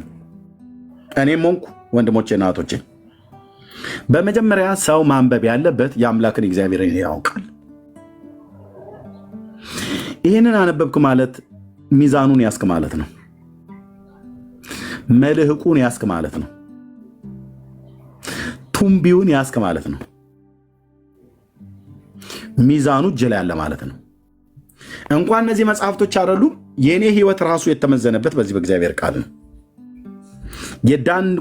የዳንበት እውነት ይሄ እግዚአብሔር ቃል ነው። ስለዚህ ሰው በመጀመሪያ ማወቅ ያለበት የእግዚአብሔርን የአምላክ ቃል ነው። ይህንን የእግዚአብሔርን ቃል ባላወቅበት እነዚህን ብታነባቸው እውነት ናቸው ሐሰት ናቸው ብለህ መለየት አትችልም። በምን ሚዛን ትመዝናቸዋለህ? እነዚህ ውስጥ የተጻፉት እውቀቶች ናቸው። የዘላለም ህይወትን ዴስቲኒን ልወስንልህ ይልሃል። መንግስተ ሰማያት የምትገባበት ትምህርት እንዲህ ነው ይልሃል። እዚህኛው ጋር ስትመጣ እዚህኛው ጋር ስትመጣ ሌላ ይነግራል። እዚህኛው ጋር ሲመጣ ሌላ ይነግራል። እዚህኛው ጋር ስትመጣ ሌላ ይነግራል። መጽሐፍ ቅዱስ ጋር ደግሞ ስትመጣ ከነዚህ ሁሉ የተለየ ሌላ ይነግራል። የትኛው ነው እውነት ብለህ ካልክ የእግዚአብሔር አምላክ ሕያው ቃል ብሉይና አዲስ ኪዳን እውነት ነው። ስለዚህ ኤርምያስ የራሱ ህይወት በዚህ በእግዚአብሔር ቃል ከተመዘነ ሌሎችንም መጽሐፍቶችና ሌሎችንም ሰዎች የሚመዝነው በእግዚአብሔር ቃል ማለት ነው። ስለዚህ እነዚህ መጽሐፍቶች ውሸት ናቸው ብዬ የምለው በዚህ በእግዚአብሔር ቃል መዝኜ ነው። ይሰማል? እዛ ማዶ አንድ ጥጃ የኔም አከሌ ባለጠመንጃ ብለህ የምትል ዝም ብለህ አንድ ጽሑፍ ሳታነብ እንደ ዝም ብለህ የምትፎክር ማለት ነው። ይሰማል? ኦኬ። ሆያ ሆዬ ጭፈራ አይደለም። በእውቀት መሬት የያዘ ነው የምናወራው። ስለዚህ እነዚህ መጽሐፍቶች እውነቶች ናቸው፣ እውነቶች አይደሉም። ማንበብ ይጠይቃል። ለማንበብ ጊዜ የሚባል ነገር አለ። ጊዜ ትወስዳለህ ለማንበብ። ጊዜ በወሰድከው ላይ ባነበብከው ላይ መተህ ስትናገር ሰው ይሰማል፣ እናስ ሰው ያስተውላል። አሁን ስነግራችሁ ዝም ብዬ መጽሐፍቶቹን አስቀምጬ ውስጣቸው ሳላነብ እነዚህ መጽሐፍቶች እኮ በሙሉ ቅዱሳን ናቸው ተቀበሏቸው ብዬ ብልህ ገደል ከተትኩ። ሳላነብ ከሆነም ብዬ ብልህ እነዚህ መጽሐፍቶች በሙሉ ርኩሳን ናቸው አትቀበሉ ብዬ ብልስ ገደል ከተትኩ ማለት ነው። ምክንያቱም አላነበብኩም ማለት ነው። አሁን ግን አንብቤ ነው የምናገረው። የዘመናት የቤት ስራ ነው የምሰጠው፣ ለአንድ ግለሰብ አይደለም፣ ለቤተ ክርስቲያኒቱ። እኔም ሆንኩ ወንድሞቼ ቅድም እንዳልኳችሁ ተሳክቶልናል። ለምን? ቤተክርስቲያኒቱ ኦፊሻሊ መጽሐፍቶቻችን ጥራት ይጎላቸዋል ብላ እንድትል አድርገናታል። በዘመኔ በኢትዮጵያ ኦርቶዶክስ ተዋሕዶ ቤተክርስቲያን ታሪክ ውስጥ ተብሎ የማይታወቀው ነገር እንዲሉ አድርገናቸዋል። እዚህ ያሉ ወንድሞች እና እህቶች በዓለም ዙሪያ ያላችሁ ማለት ነው። ኦኬ። ምእመኑ ሰማ እንደዛ ብለው ሲሉ አዎ ኦኬ። ስለዚህ አሁን አንድ ኦርቶዶክሳዊ መጥቶ እናንተ በመጽሐፍ ቅዱስ ብቻ ነው የምታምኑት፣ እኛ ግን በገድላት በድርሳናቱ እንዳይ ጥራት በጎደላቸው መጽሐፍቶች ብለህ ማለት ያለበት ማን አለ እንደዛ ብለህ? ብፁዕነታቸው ብፁዕ አቡነ ማትያስ የሊቃውንት ጉባኤን ሰብስበው ጥራት ይጎላቸዋል። ስለዚህ ጥራት የጎደላቸው ምግቦች ማለት ነው። ጥራት የጎደለው ምግብ ትበላለህ? አትበላም። ብትበላውስ ይገላሃል፣ በሽታ ይሆንብሃል። እነዚህ መጽሐፍቶች ማለት ልክ እንደዛ ማለት ናቸው። ብዙ በሽታ ተውሳክ ምናምን ነገር የያዙ ማለት ነው። ግልጽ ነው። ጠጣው አልኩ ብራዘር፣ ጠጣው። አየህ፣ መንፈሳዊ ተውሳክ፣ መንፈሳዊ ህመም ዘላለምህን ያበላሹባል። ጤናው የተበከለ መብል ብንበላ ስጋችን ይታመማል አይደል? ስጋችን ይታመማል። ጤና የጎደለው መንፈሳዊ ትምህርትንም ስትማር ህይወትህ አደጋ ውስጥ ይደርሳል። ስጋችን እንደሚታመም ሁሉ ነፍስ ትታመማለች። ጥራት የጎደለው መብል ብንበላ በስጋችን ልንሞት ሁሉ እንችላለን። ጥራት የጎደለው ትምህርትም ስትማር መንፈሳዊ ትምህርት በህይወት ልትሞት ትችላለህ። ነፍስ ትሞታለች። ስጋህ በእንጀራ እንደሚሞት ጥራት የጎደለው እንጀራ፣ ጥራት የጎደለው መብል ብትበላ ጤንነትህ ለሞት እንደሚዳርግ ሁሉ ጥራት የጎደለው መጽሐፍትንም ስታነብ ነፍስህን ይገላታል። ስለዚህ ቀን ሳለ እንነግራችኋለን ማለት ነው። ጥራቱ ያልተረጋገጠ መንፈሳዊ መብል አትብሉ። ስለዚህ እንደ አገልጋይ ቅድም ሚልክያስ መጽሐፍ ላይ እንዳሳያችሁ በዘሌዋውያን መጽሐፍት ላይ ምዕራፍ 11 ላይ እንደዚሁ ተነግሯል እና ስለሚበሉ ምግቦችና ስለማይበሉ ምግቦች በተናገረበት ላይ ነው ጌታ እዛ ክፍል ላይ በታላቁ ነቢይ በሙሴም በኩል ዘሌዋውያን ላይ እንደዚሁ ተናግሯል ማለት ነው። ምዕራፍ 11 ላይ ማለት ነው። በተቀደሰውና ባልተቀደሰው መካከል ትለያላችሁ ብሎ ያላቸው ማለት ነው። እዛ እንዲበሏቸው ቅዱስ ተብለው የተባሉና ቅዱስ ተብለው ያልተባሉ እንስሶች አሉ። በእነሱ መካከል የእስራኤል ልጆች በዚያ ዘመን የነበሩት ተነግሯቸዋል። ከዛ በኋላ ግን ለሚመጣው ትውልድ ሌዋውያን ካህናት እነዚህን ትበላላችሁ፣ እነዚህን አትበሉም ብለው ለህዝቡ በየዘመኑ ያስታውቃሉ ማለት ነው። ምክንያቱስ ይህንን ሊያሳዩ ነው እግዚአብሔር ከግብፅ ምድር ያወጣቸው ካህናትም እንዲሆን ያደረጓቸው። ምን ይላል እዚህ ቁጥር 47 ላይ ማለት ነው፣ ዘሌዋውያን 11:47 ላይ በርኩሱና በንጹህ መካከል የህይወት ነፍስ ካላቸው በምትበሉትና በማትበሉት መካከል እንድትለዩ ነው ይላል። ልዩነት ማለት ነው። ኦኬ፣ ይህን ትእዛዝ ጌታ አንዴ ነው የሰጠው በባሪያው በሙሴ በኩል ለያዕቆብ ቤት እንዲበል ለእስራኤል ቤት እንዲበል እዘዝ ብሎ ተናግሮታል። ስለዚህ የእስራኤል ልጆች በዘየመዘመኑ የሚመጡ አሉ። ልክ አሁን ሙሴ ከሞተ በኋላ ኢያሱ ከሞተ በኋላ በተለይ መጽሐፈ መሳፍንትን ስናነብ እግዚአብሔር ለእስራኤል ያደረገውን የማያውቅ ሌላ ትውልድ ተነሳ ይላል። አዲስ ትውልድ፣ እግዚአብሔርን የማያውቅ አዲስ ትውልድ ተነሳ። እስራኤላዊ ነው ግን እግዚአብሔርን አያውቁት። እንዴት ያሳዝን! ለዛ ትውልድ በዛ በቀደሙት አባቶች ዘመን የነበረው ትውልድ ሊያስታውቅ ግዴታው ነው ማለት ነው። ምኑን ይዞ? መጽሐፉን፣ የተጻፈ መጽሐፍ አለ ታናክን ይዞ 5ቱ ብሔረ ኦሪትን ያስታውቃል ማለት ነው። እስራኤል ዝም ብለህ ጨፍጨፈ በላ ኢትስ ኦኬ ብሎ በዛኛው ኪዳን ላይ አትችልም። እንድትበላ የፈለግከውን እንድትበላ አልታዘዘም። ልዩነት ማሳየት ተገቢ ነው። ለምሳሌ ከወፎች የምትጸየፏቸው ይላል፣ የማትበሏቸው እነዚህ ናቸው፣ እነዚህ አይበሉም የተጸየፉ ናቸው ይላል። ንስር፣ ገዲ፣ አሳውጪ፣ ጭላት፣ ጭልፊት በየወገኑ፣ ቁራ ሁሉ በየወገኑ፣ ሰጎን፣ ጠላቋ፣ ዝይ፣ በቋል በየወገኑ፣ ጉጉት፣ እርኩም፣ ጋጋኖ፣ የውሃ ዶሮ፣ ይብራ፣ ጥምባንሳ፣ አሞራ፣ ሽመላ፣ ሳቢሳ በየወገኑ፣ ጅንጅላቴ ወፍ፣ የሌሊት ወፍ፣ የሚበሩ በአራት እግሮቻቸው የሚሄዱ ተንቀሳቃሾች ሁሉ በእናንተ ዘንድ የተጸየፈ ነው ማለት አትበላም፣ ርኩስ ነው ብሎታል እና ጌታ ማለት ነው። ይሄ እንዴት የተጻፈው? መጽሐፉ ላይ ተጽፏል። ሌዋውያን ካህናት በዚያ ዘመን የነበረው ሕዝብ ሁሉ በባሪያው በሙሴ አፍ ሲነገር ሰምተዋል። ያ ትውልድ ግን ያልፋል፣ ወደ አባቶች ይከማቻሉ። ሙሴም አይቆይም፣ እነዛም ትውልድ አይቆይም። የሚመጣ ትውልድ አለ። ለሚመጣው ትውልድ ይህንን ሕጉን ማስተማር የካህናቱ ስራ ነውና ሲያስተምሩ እነዚህም ብሉ እነዚህን አትብሉ ብሎ ይከለክላሉ ማለት ነው። ልዩነት ማሳየት ማለት ይሄ ነው ማለት ነው። ኦኬ።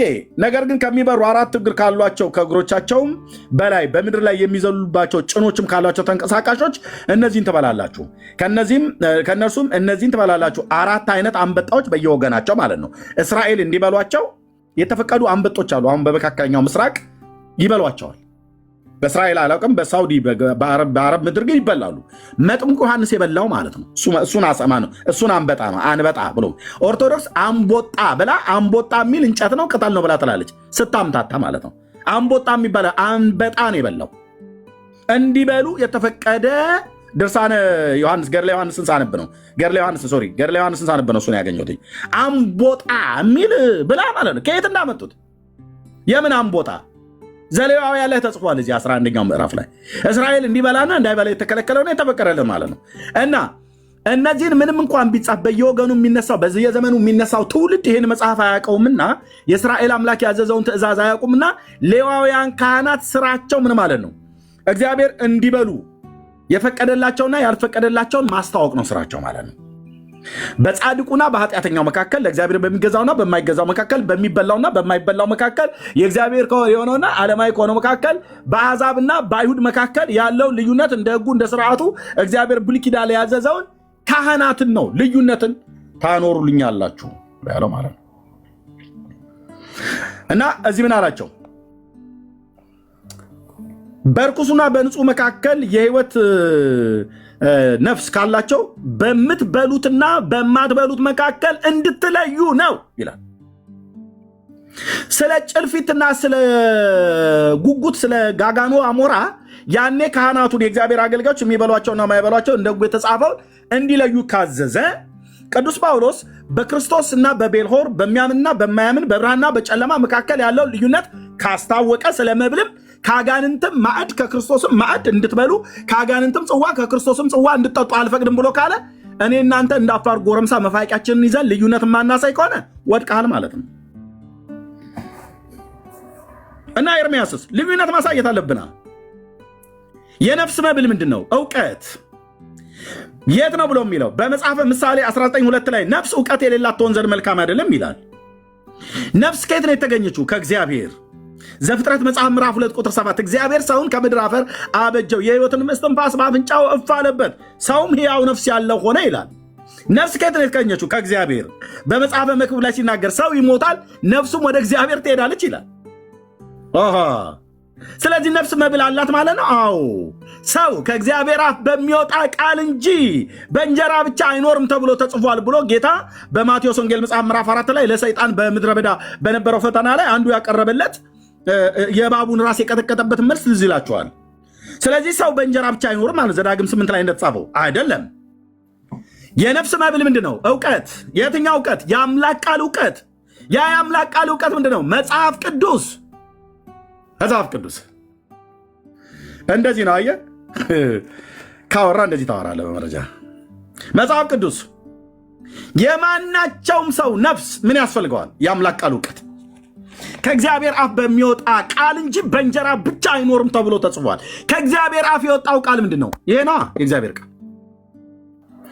ማቴዎስ ወንጌል መጽሐፍ ምዕራፍ 4 ላይ ማለት ነው የተነገረው። ሰው ከእግዚአብሔር አፍ በሚወጣ ቃል እንጂ በእንጀራ ብቻ አይኖርም ተብሎ ተጽፏል ይላል። ነፍስን ምንድን ነው የምትመግባት?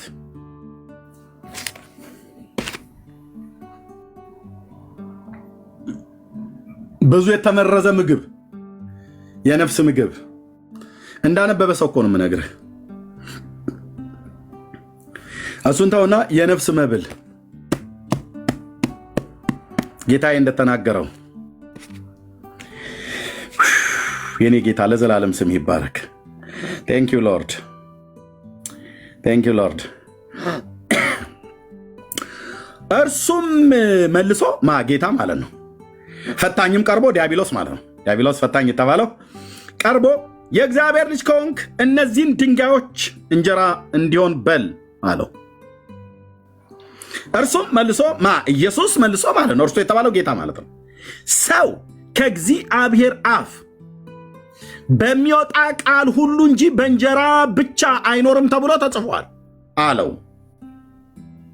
እንዲህ አድርጎ ነው ጌታ ኢየሱስ ሰይጣንን የቀጠቀጠው። መቀጥቀጫው ምንድን ነበር? የእግዚአብሔር የሕያው አምላክ ቃል ማለት ነው። ከእግዚአብሔር አፍ በሚወጣው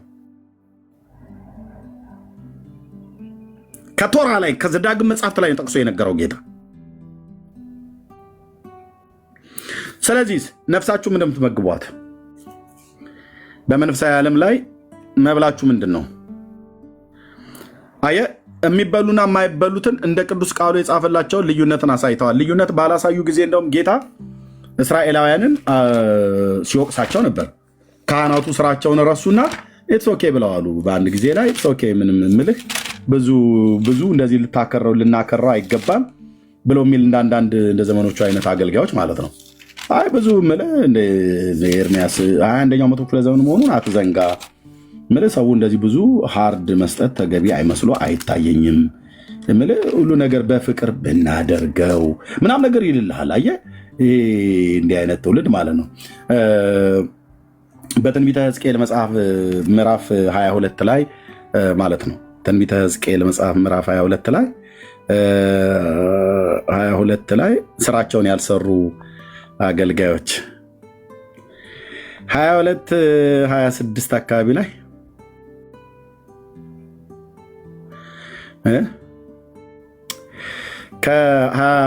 ከ23 ጀምሮ ላንብበው። የእግዚአብሔር ቃል ወደ እኔ እንዲህ ሲል መጣ ይላል። ይሄው ነው የሚያስፈልገው። ኦኬ መጣ። የሰው ልጅ ሆይ አንቺ ያልነጻሽ በቁጣም ቀን ያልዘብሽ ምድር ነሽ በላት። በውስጧ ያሉ ነቢያት እንደሚጮሁና እንደሚናጠቅ አንበሳ ሆነው በአንድነት ተማማሉ። ነፍሶችን በልተዋል፣ ብልጥግና ሀብትንም ወስደዋል። በውስጧም መበለቶችን አብዝተዋል። ያው እየቀሙ ማለት ነው። ካለ በኋላ የሚለውን የልኛል። ስራቸውን በአግባብ ያልተሰሩ ካህናትን እግዚአብሔር እንደዚህ ነበር የተናገራቸው። ካህናቶቼም ሕጌን በድለዋል፣ ቅዱሳቴንም አርክሰዋል። ቅዱስ በሆነውና ቅዱስ ባልሆነው መካከል አለዩም። በንጹህና በርኩስ መካከል ያለው ልዩነትን አላስታወቁም። ዝም ብለህ በል አሜን በል እባክህ፣ ወፈር አድርገህ አሜን በል። ጸሎቶ ታግዘኝ ቡራኬው ትድረሰኝ ብለህ ዝም ብለህ አሜን በል። ይሄም ሲነበብልህ አሜን፣ ይሄም ሲነበብልህ አሜን፣ ይሄም ሲነበብልህ አሜን፣ ይሄም ሲነበብልህ አሜን፣ ይሄም ሲነበብልህ አሜን፣ ይሄም ሲነበብ አሜን። ድርሳነ ሳጥናኤል ሲነበብ አሜን፣ ገድለ እንትና ሲነበብ አሜን። ጸሎቶ ታግዘኝ ቡራኬው ትድረሰኝ ብቻ። እንዴት ነው አንተ ለሁሉም አሜን የምትለው? አሜን የሚባልና እኮ አሜን የማይባል እኮ ማወቅ አለብን። አሜን የሚባለው ለጽድቅ ጉዳይ ነው፣ ከእግዚአብሔር አፍ ለወጣ እውነት ነው። እንዴ ማንም አንተ በየጥጋ ጥጉ በየስርቻ ሆኖ ለጻፈው መጽሐፍ ሁሉ አሜን ለምን አሜን ትላለህ? ቄሶቹ አይዋሹም ይላል። አንተ እንዴ አይዋሹም ትላለህ እንዴ? የውሸታም መፍለቂያ የት ነው ያለው? ከካህናቱ ዘንድ ነው። የካህናት ስራው ምንድን ነው? በእርግጥ ካህናት ሆነው ከሆነ የካህናት ስራቸው ምንድን ነው? ካህናቶች ማን ነው ካህን ያደረጋቸው? እግዚአብሔር። ካህን ማለት ምን ማለት ነው? አገልጋይ ማለት ነው። ማን ነው አገልጋይ ያደረጋቸው? እግዚአብሔር። ማንን ነው የሚያገለግሉት? እግዚአብሔርና ህዝቡን አይደል? አዎ። የእግዚአብሔርን ሐሳብ ወደ ህዝቡ ነው አይደል የሚያመጡት? አዎ። የተጻፈውን እውነት ነው አይደል የሚናገሩት? አዎ። እንግዲህ የተጻፈው እውነት በቅዱሳን ነቢያትና በቅዱሳት ሐዋርያት በእግዚአብሔር በኢየሱስ ክርስቶስ ሰው አምኖ ንስሐና የኃጢአት ይቅርታውን እንዲያገኝ ነው። ከዚህ ወጣ ሌላ ትምህርት አለ እንዴ? የለም። ሌላ የመዳን እውቀት አለ? የለም፣ የለም። በእግዚአብሔር መጽሐፍት ውስጥ ፈልግ።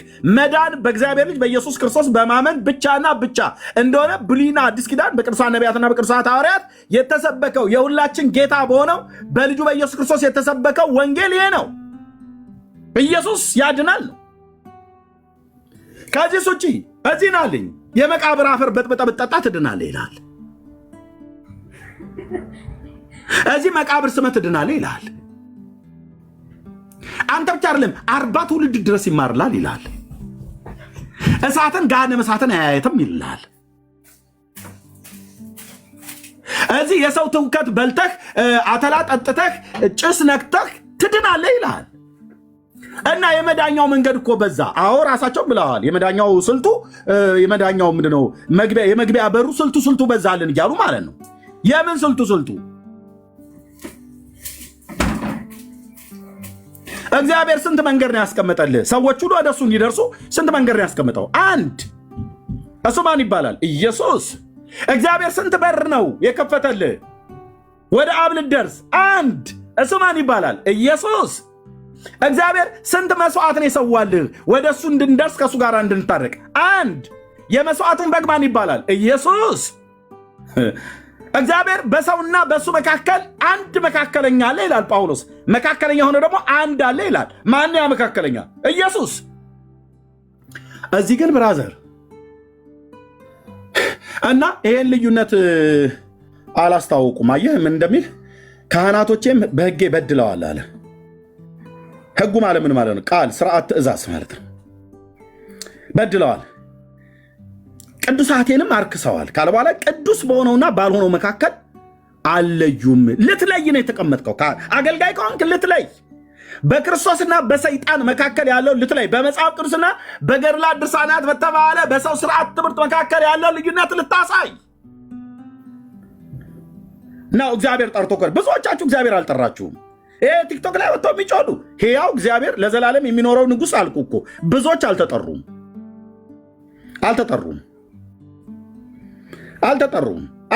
ብራዘር ለሃይማኖት ቤት ነው ወጥተህ የምትከራከሩ። ጴንጤው ወገኔ ጌታን ተቀበሉ ብሎ ይልሃል። እዛ ደግሞ ማንተ ኦርቶዶክስን ተቀበሉ ይልሃል። ሃይማኖትን ተቋምን ማለት ነው። ኦርቶዶክስ ተቀብለህ ምን ልትሆን ነው? እሺ የእምነት ተቋማችሁን እንዲቀበሉ ስበኩ ብሎ ያለበት ለእኔ እኮ ነው ምስክሮች ትሆናላችሁ ብሎ ያለው ጌታ። እኔ ለቅዱስ ቤተክርስቲያኔ ለእናት ቤተክርስቲያኔ ይልሃል።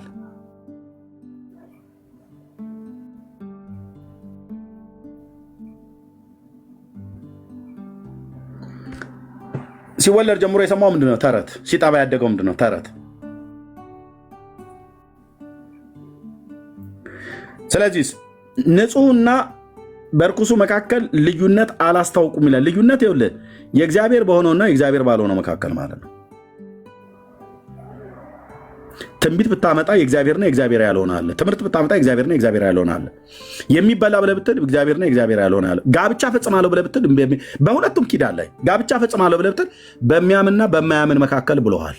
ለእስራኤል ብቻ የተባለ መስሎ ነው። አንተ ብርሃን ከጨለማ ጋር የሚያምን ከማያምን ጋር ምን ህብረት አለው ብሎ ያለው ጳውሎስ በሁለተኛ ቆሮንቶስ መጽሐፍ ምዕራፍ 6 ላይ እንደዚሁ እንደማለት ነው። እስራኤልን አትጋባ ከአሕዛብ ጋር ብሎ እንዳለው ለክርስቶስን ቤተክርስቲያን ከማያምን ጋራ በማይመች አካሄድ አትጠመዱ። 4 ነጥብ። ይህንን የአገልጋይ ድርሻው አይደል እንዴ? አዎ የማስታወቅ ማለት ነው። የሆነ ጢማም ወንድ ወዳ ሄዳ ከቸርች የማያምን ሰውዬ አግብታ እንዳታመጣ ወይ ደግሞ የሆነ ፀጉራም ሴትዮ አይቶ ጉድሯን አይቶ ወደድኳት ቆንዳለዋን ሳየው ምናምን ነገር ብሎ ሄዶ እንዳያመጣና እንዳያገባ ልዩነቱን ማስታወቅ አለብን። ቅዱስ ጳውሎስ እንደጻፈው ሙሴም በሕግ እንደጻፈው በለም ማለት ነው። እንደዚሁ በመጽሐፍቶችና በመጽሐፍቶች በትምህርት መካከል ያለው ልዩነት እናሳያለን ማለት ነው። ስለዚህ ዘበዘብኩ አይደል? በዚህ መሰረት እኔ በዚህ መጽሐፍትና በእነዚህ መጽሐፍቶች መካከል በሌሎች መጽሐፍቶች መካከል ያለው ልዩነት አሳያለሁ።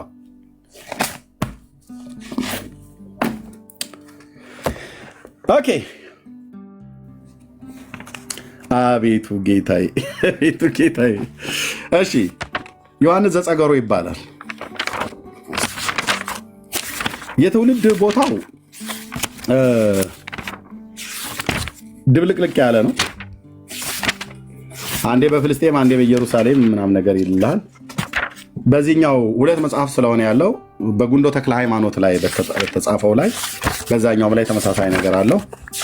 የትውልድ ሀገሩ የት ነው ብሎ ይላል። በፍልስጤም ሀገር እጣ በምትሆን ለኢየሩሳሌም ቅርብ የምትሆን ይላል። የፍልስጤም አውራጃ ናት ይላል። በፍልስጤም አውራጃ ውስጥ ያለች ሀገር ናት ይላል። ሳሬራ የምትባል ቦታ ናት ይላል። ሳሬራ የሚባል በፍልስጤም ግዛት ውስጥ አለ።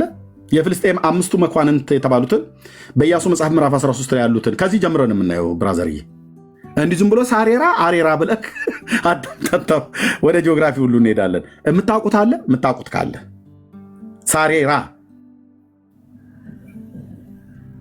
በአምስቱ የፍልስጤም ግዛቶች ውስጥ በኢያሱ መጽሐፍ ምዕራፍ 13 ላይ ባለው ቃል መሰረት ጋዛ፣ አሽኬሎና፣ አዛጦን፣ አቃሮንና ጌት የሚባሉ አምስት የፍልስጤም መኳንንት ግዛቶች ነበረ በኢያሱ ዘመን ማለት ነው። ያልተወረሰች ገና ብዙ ምድር ቀርታለችና ብሎ የፍልስጤምን ከተሞች እዛ ቦታ ላይ ስለሚጠቅስ ማለት ነው። ሳሬራ የሚባል ቦታ አለ ወይ እህቶች?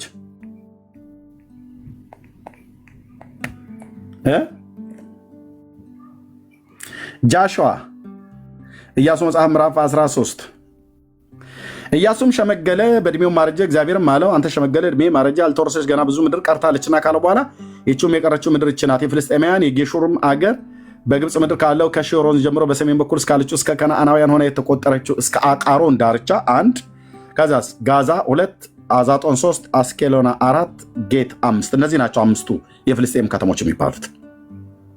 ኦኬ። በእነዚህ ከተሞች ውስጥ ሳሬራ የሚባል ቦታ አለ ወይ?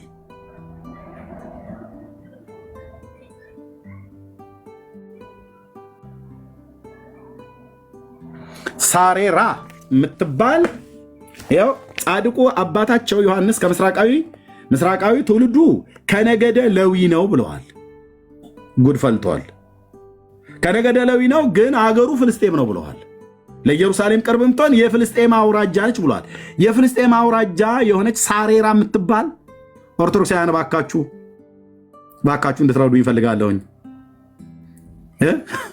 ሳሬራ የምትባል የፍልስጤም አውራጃ የሆነች ሌዋውያን ነገድ የሰፈሩበት ቦታ አለ ወይ? አካሲ አለ ወይ?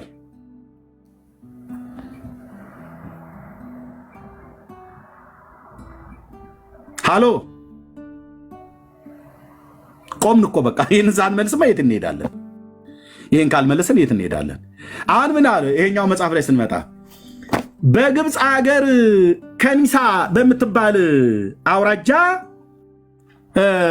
ብፁዕ አባታችን ገብረ መንፈስ ቅዱስ ተወለዱ ይላል። የት?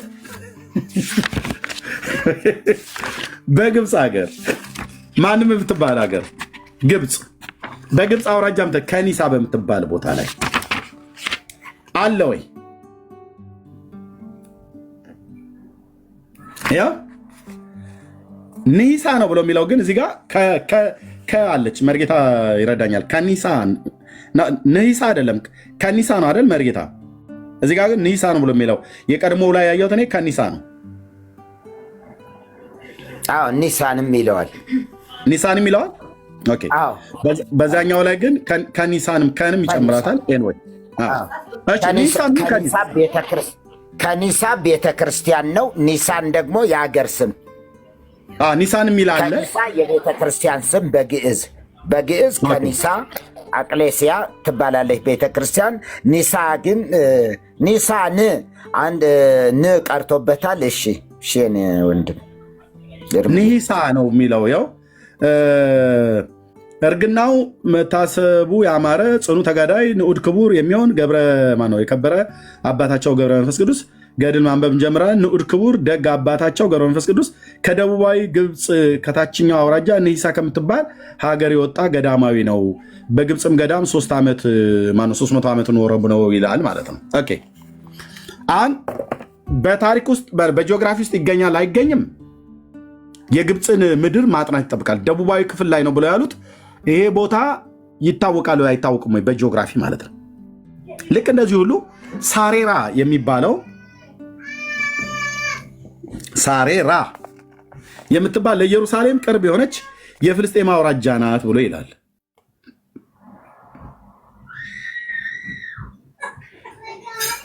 ሳሬራ የሚባል አለ የምታውቁት?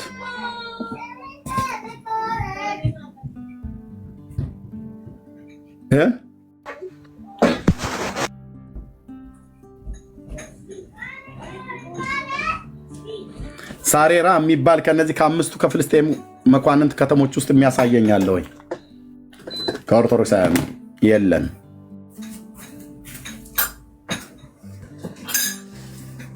የለም።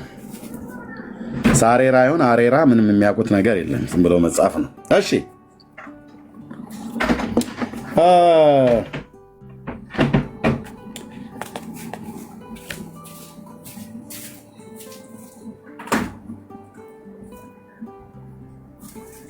ኦኬ የዚህ ሰው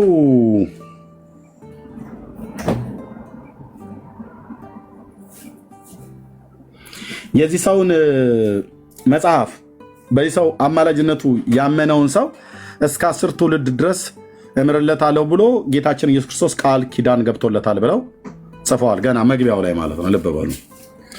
እንደውም እሱም ብቻ አይደለም። በኢየሱስ ክርስቶስ ጉንዶ ተክለ ሃይማኖት ማለት ነው። የጉንዶን ደብሩ ማለት ነው። ገዳሙን ጉንዶ ተክለ ሃይማኖት የሚባለውን የጉንዶን እንደውም መርጌታ ነው ይህን መጽሐፍ የገዛልኝ። ጌታ እግዚአብሔር ይባርክ መርጌታ። ቴንኪው። የጉንዶን ደብር የረገጠ መቃብሬ ጎልጎታን እንደረገጠ ቆጥርለታለሁ። በገዳሙ የተቀበረ አይሁዳዊም ይሁን አረማዊ 5ቱ አክላባትን ጨምሮ ምንም በደለኛ ቢሆን እኔ እምረዋለሁ። አይሁዳዊም ይሁን አረማዊ ማለት ክርስቲያን ያልሆነ ያልተጠመቀ በጌታችን በኢየሱስ ክርስቶስ ያላመነ ማለት ነው። አይሁዳዊም ቢሆን ደግሞ ያው በይሁዲ እምነት ውስጥ ያለ የመሲሁን የኢየሱስ ክርስቶስን መሲህነት ባይቀበል አምላክነቱን ባያምን ግን መጥቶ አይሁድም ይሁን አሕዛብ አረማዊ የሆነ መጥቶ እዚህ መቃብሩን በጉንዶ ደብር ላይ ጉንዶ ተክለ ሃይማኖት ማለት ነው በዛ መጥቶ የተቀበረውን በገዳሙ የተቀበረ ማለት ነው ምን እለታለሁ ይላል። አክላባትን ጀምሮ እኔ ምንም በደለኛ እንኳን ቢሆን እኔ እምረዋለሁ ብሎ ለአባታችን ቃል ኪዳን ገብቶለታል ይላል። ስለዚህ አይሁዳውያን ለመዳን ቢፈልጉም እንደሚያደርጉት ማለት ነው በዚህ ሰውዬ መቃብር ውስጥ ሄደው መቀበር አለባቸው። በዚህ መጽሐፍ መሰረት ማለት ነው። ጴንጤዎች መዳን ቢፈልጉ በዚህ ሰውዬ መቃብር ውስጥ ሄደው መቀበር አለበት። ምክንያቱም ጌታችን ኢየሱስ ክርስቶስ ቃል ኪዳን ገብቶለታል ብለውናልና። ጌታችን ደግሞ ቃል ኪዳን ሲገባ አይዋሽም አይደል? አዎ። ግን እውነቱን ልንገራችሁ ጌታችን ኢየሱስ ክርስቶስ ይህን ቃል ኪዳን አልገባለትም። አሁን እሱ በጉንዶ የተቀበረ ብሎ ይላል። በጉንዶ ብቻ ሳይሆን አሁን በሳፈጅ፣ በደብረ አዘሎ፣ በጸገሮ እና በገሮ 50 ዓመት በደብረ ኤራጎ እና ጉንዶ ገዳም እነዚህ ሁሉ የነበረባቸው ቦታዎች ናቸው። ደብረ ሊባኖስን ሁሉ ጨምሮ ማለት ነው። እና ከነዚህ ውስጥ አሁን የት የተቀበረ ነው ብሎ የሚለው በጉንዶ የጉንዶን ገዳም ማለት ነው እዚህ መጥቶ የተቀበረ ነው እንጂ በደብረ ኤራጎ አሁን ራሱ በደብረ ኤራጎ እኮ ራሱ ሰውዬ እኮ የሞተበትና የተቀበረበት ገድሉ ላይ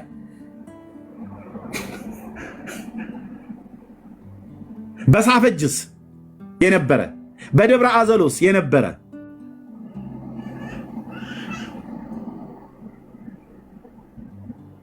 አየ ሰይጣን አንዴ በደብረ አዘሎ አንዴ በደብረ አሎሎ እያለ ግራ ነው የሚያጋባ። ከኢየሱስ ዓይንህ እንድታነሳ ማለት ነው። አንተ ትውልድ ወደ ጌታ እንዳይመለከቱ እንደሚያደርጓቸው በኢየሱስ ክርስቶስ አምነው እንዲድኑ ሳይሆን ከኮረብታ ኮረብታ ከተራራ ተራራ እንደ በልዓም እየቀያየሩ ሄደው መቃብሩን የረገጠ የመቃብሩን አፈር በጥብጦ የጠጣ የሳመ የተሳመ የተሳሳመ እንትን ያለ ምናምን ነገር ብለው ይሉልሃል። ብራዘር ይህን ሁሉ አድርገህ ፍጻሜህ የእግዚአብሔር ልጅ ኢየሱስ ክርስቶስን በማመን የሚገኘውን የኃጢአት ይቅርታን ባታገኝ ፍጻሜ የእሳት ባህር ነው እና በዚሁ አጋጣሚ ይላል እዚህ ገና መግቢያው ላይ በዚሁ አጋጣሚ እየገዛችሁ ይላል መጽሐፉ ማለት ነው። በረከተ ስጋ በረከተ ነፍስ እንድታገኙ ገዳሙ መልእክቱን ያቀርባል። በገዳሙ ነው የታተመው። እኔ ላይ ዓይንህን አታፈጥም ማለት ነው። እሺ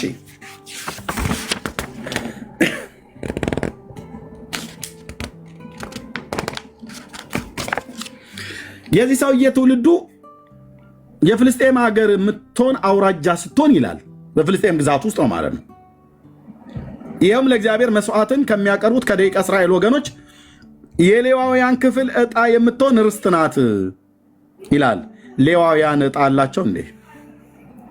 ርስት አላቸው እንዴ? አንተ ውሸታም ማለት ጸሐፊውን አሁን ይሄኔ ነው እኔ አፌን ሞልቼ ይሄን የዚህን መጽሐፍ ጸሐፊ አንተ ውሸታም እያልኩት ነው። የመጽሐፉን ጸሐፊ ለምን ሌዋውያን ዕጣ ክፍል አላቸው እንዴ? ብሩክ ማይከፈትና ንገረኝ። ሌዋውያን ዕጣ አላቸው?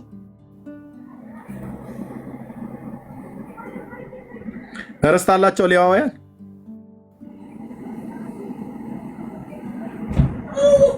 ብሩክ ያለ ወይስ አንተም ወደ ገዳሙ ሄደ ነው? ብሩክ የለም። እሺ ኦኬ ወገኖች ታች ሌዋውያን ርስት አላቸው? የላቸውም። አዎ የላቸውም። ርስት ድንበር እግዚአብሔር እንደዚህ አብጅቶላቸዋል? የላቸውም። እና የሰውዬ ጌታ አምጥቶ የሌዋውያን ክፍል ዕጣ የምትሆን ርስት ናት ብሎ ያለ አየኸው። መጽሐፍ ቀላል ነው። ሲነበብ ግን እንደዚህ ነው። ጥርስ ከምላሱ አውጥተን የምንይዝ ማለት ነው። ገና ከመግቢያው ማለት ነው። አይ ዛሬው ነው አንጨርስም። ይሄ መጽሐፍ በጣም ትልቅ ነው ብራዘር። ቀስ እያለ ነው የምናዘግመው። ቀስ እያለ አንዴ በሀገር ተሳሳቱ፣ አሁን ደግሞ በርስት ገና መግቢያው ላይ ማለት ነው። እሺ ርስት የላቸውም ማለት ነው።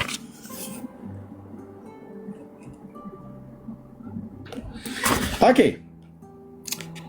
ይሄ ዮሐንስ የሚባለው ሰውዬ ሲጸንሰው የካቲት 25 ቀን ነው የተጸነሰው እና ከነገስታት ወገን የሆነ ዲላሶር የሚባል አንድ ሰው ነበረ። ሚስቱም እምነ ጽዮን ትባል ነበር ይላል። ክቡራን ጻድቃን ናቸው፣ የሚያስደስት ልጃቸው አልነበራቸውም። ለድሃና ለሙት ልጆች እንደዚህ ይገብሩ ነበር፣ ከዛ ማለት ይሰጡ ነበር። ከዛ ይህን ሲነጋገሩ ሌሊት ሆኖ ከቤታቸው ገብተው ተኙ። ሚስቱም ብሩህ ፀሐይ አየች፣ መካከላቸውም ዓለምን ሁሉ የሚያበራ ብርሃን አየችና ፈራች፣ ተንቀጠቀጠች። መልአክም አይዞሽ አትደንግጪ አላት። ገብርኤል የሚባለው መልአክ ነው አበሰራት ተብሎ የሚባለው በዚህ ክፍል ላይ እንደተጻፈው ማለት ነው። ልብ በሉ። ወደ መጽሐፍ ቅዱስ እውነት እንዳይመጡ የጋረዷቸው መጽሐፍቶች፣ ወደዚህ እውነት ሰዎች አይናቸው እንዳያነሱ የጋረዷቸው እውነት የሚመስሉ ግን እውነት ያልሆኑ መጽሐፍቶች እንዴት እንደሚገለጡ እና መልአኩ አይዞሽ አትደንግጪ አላት። ገብርኤል ማለት ነው። ገብርኤል ነው ይላል ስሙ።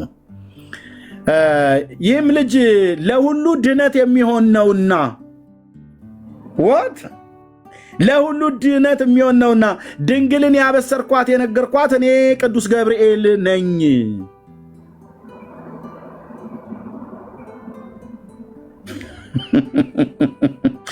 ይሄ አንቺ የምትወልጂው ልጅ ለሁሉ ድነት የሚሆን ነውና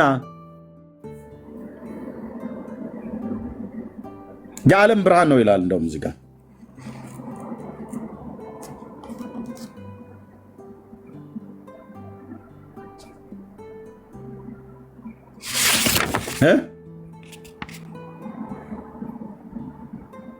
ያ እንደዚህ ይላል። መልአክም አይዞሽ አትደንግጪ አላት፣ ይህ ልጅሽ ለሁሉ ድነት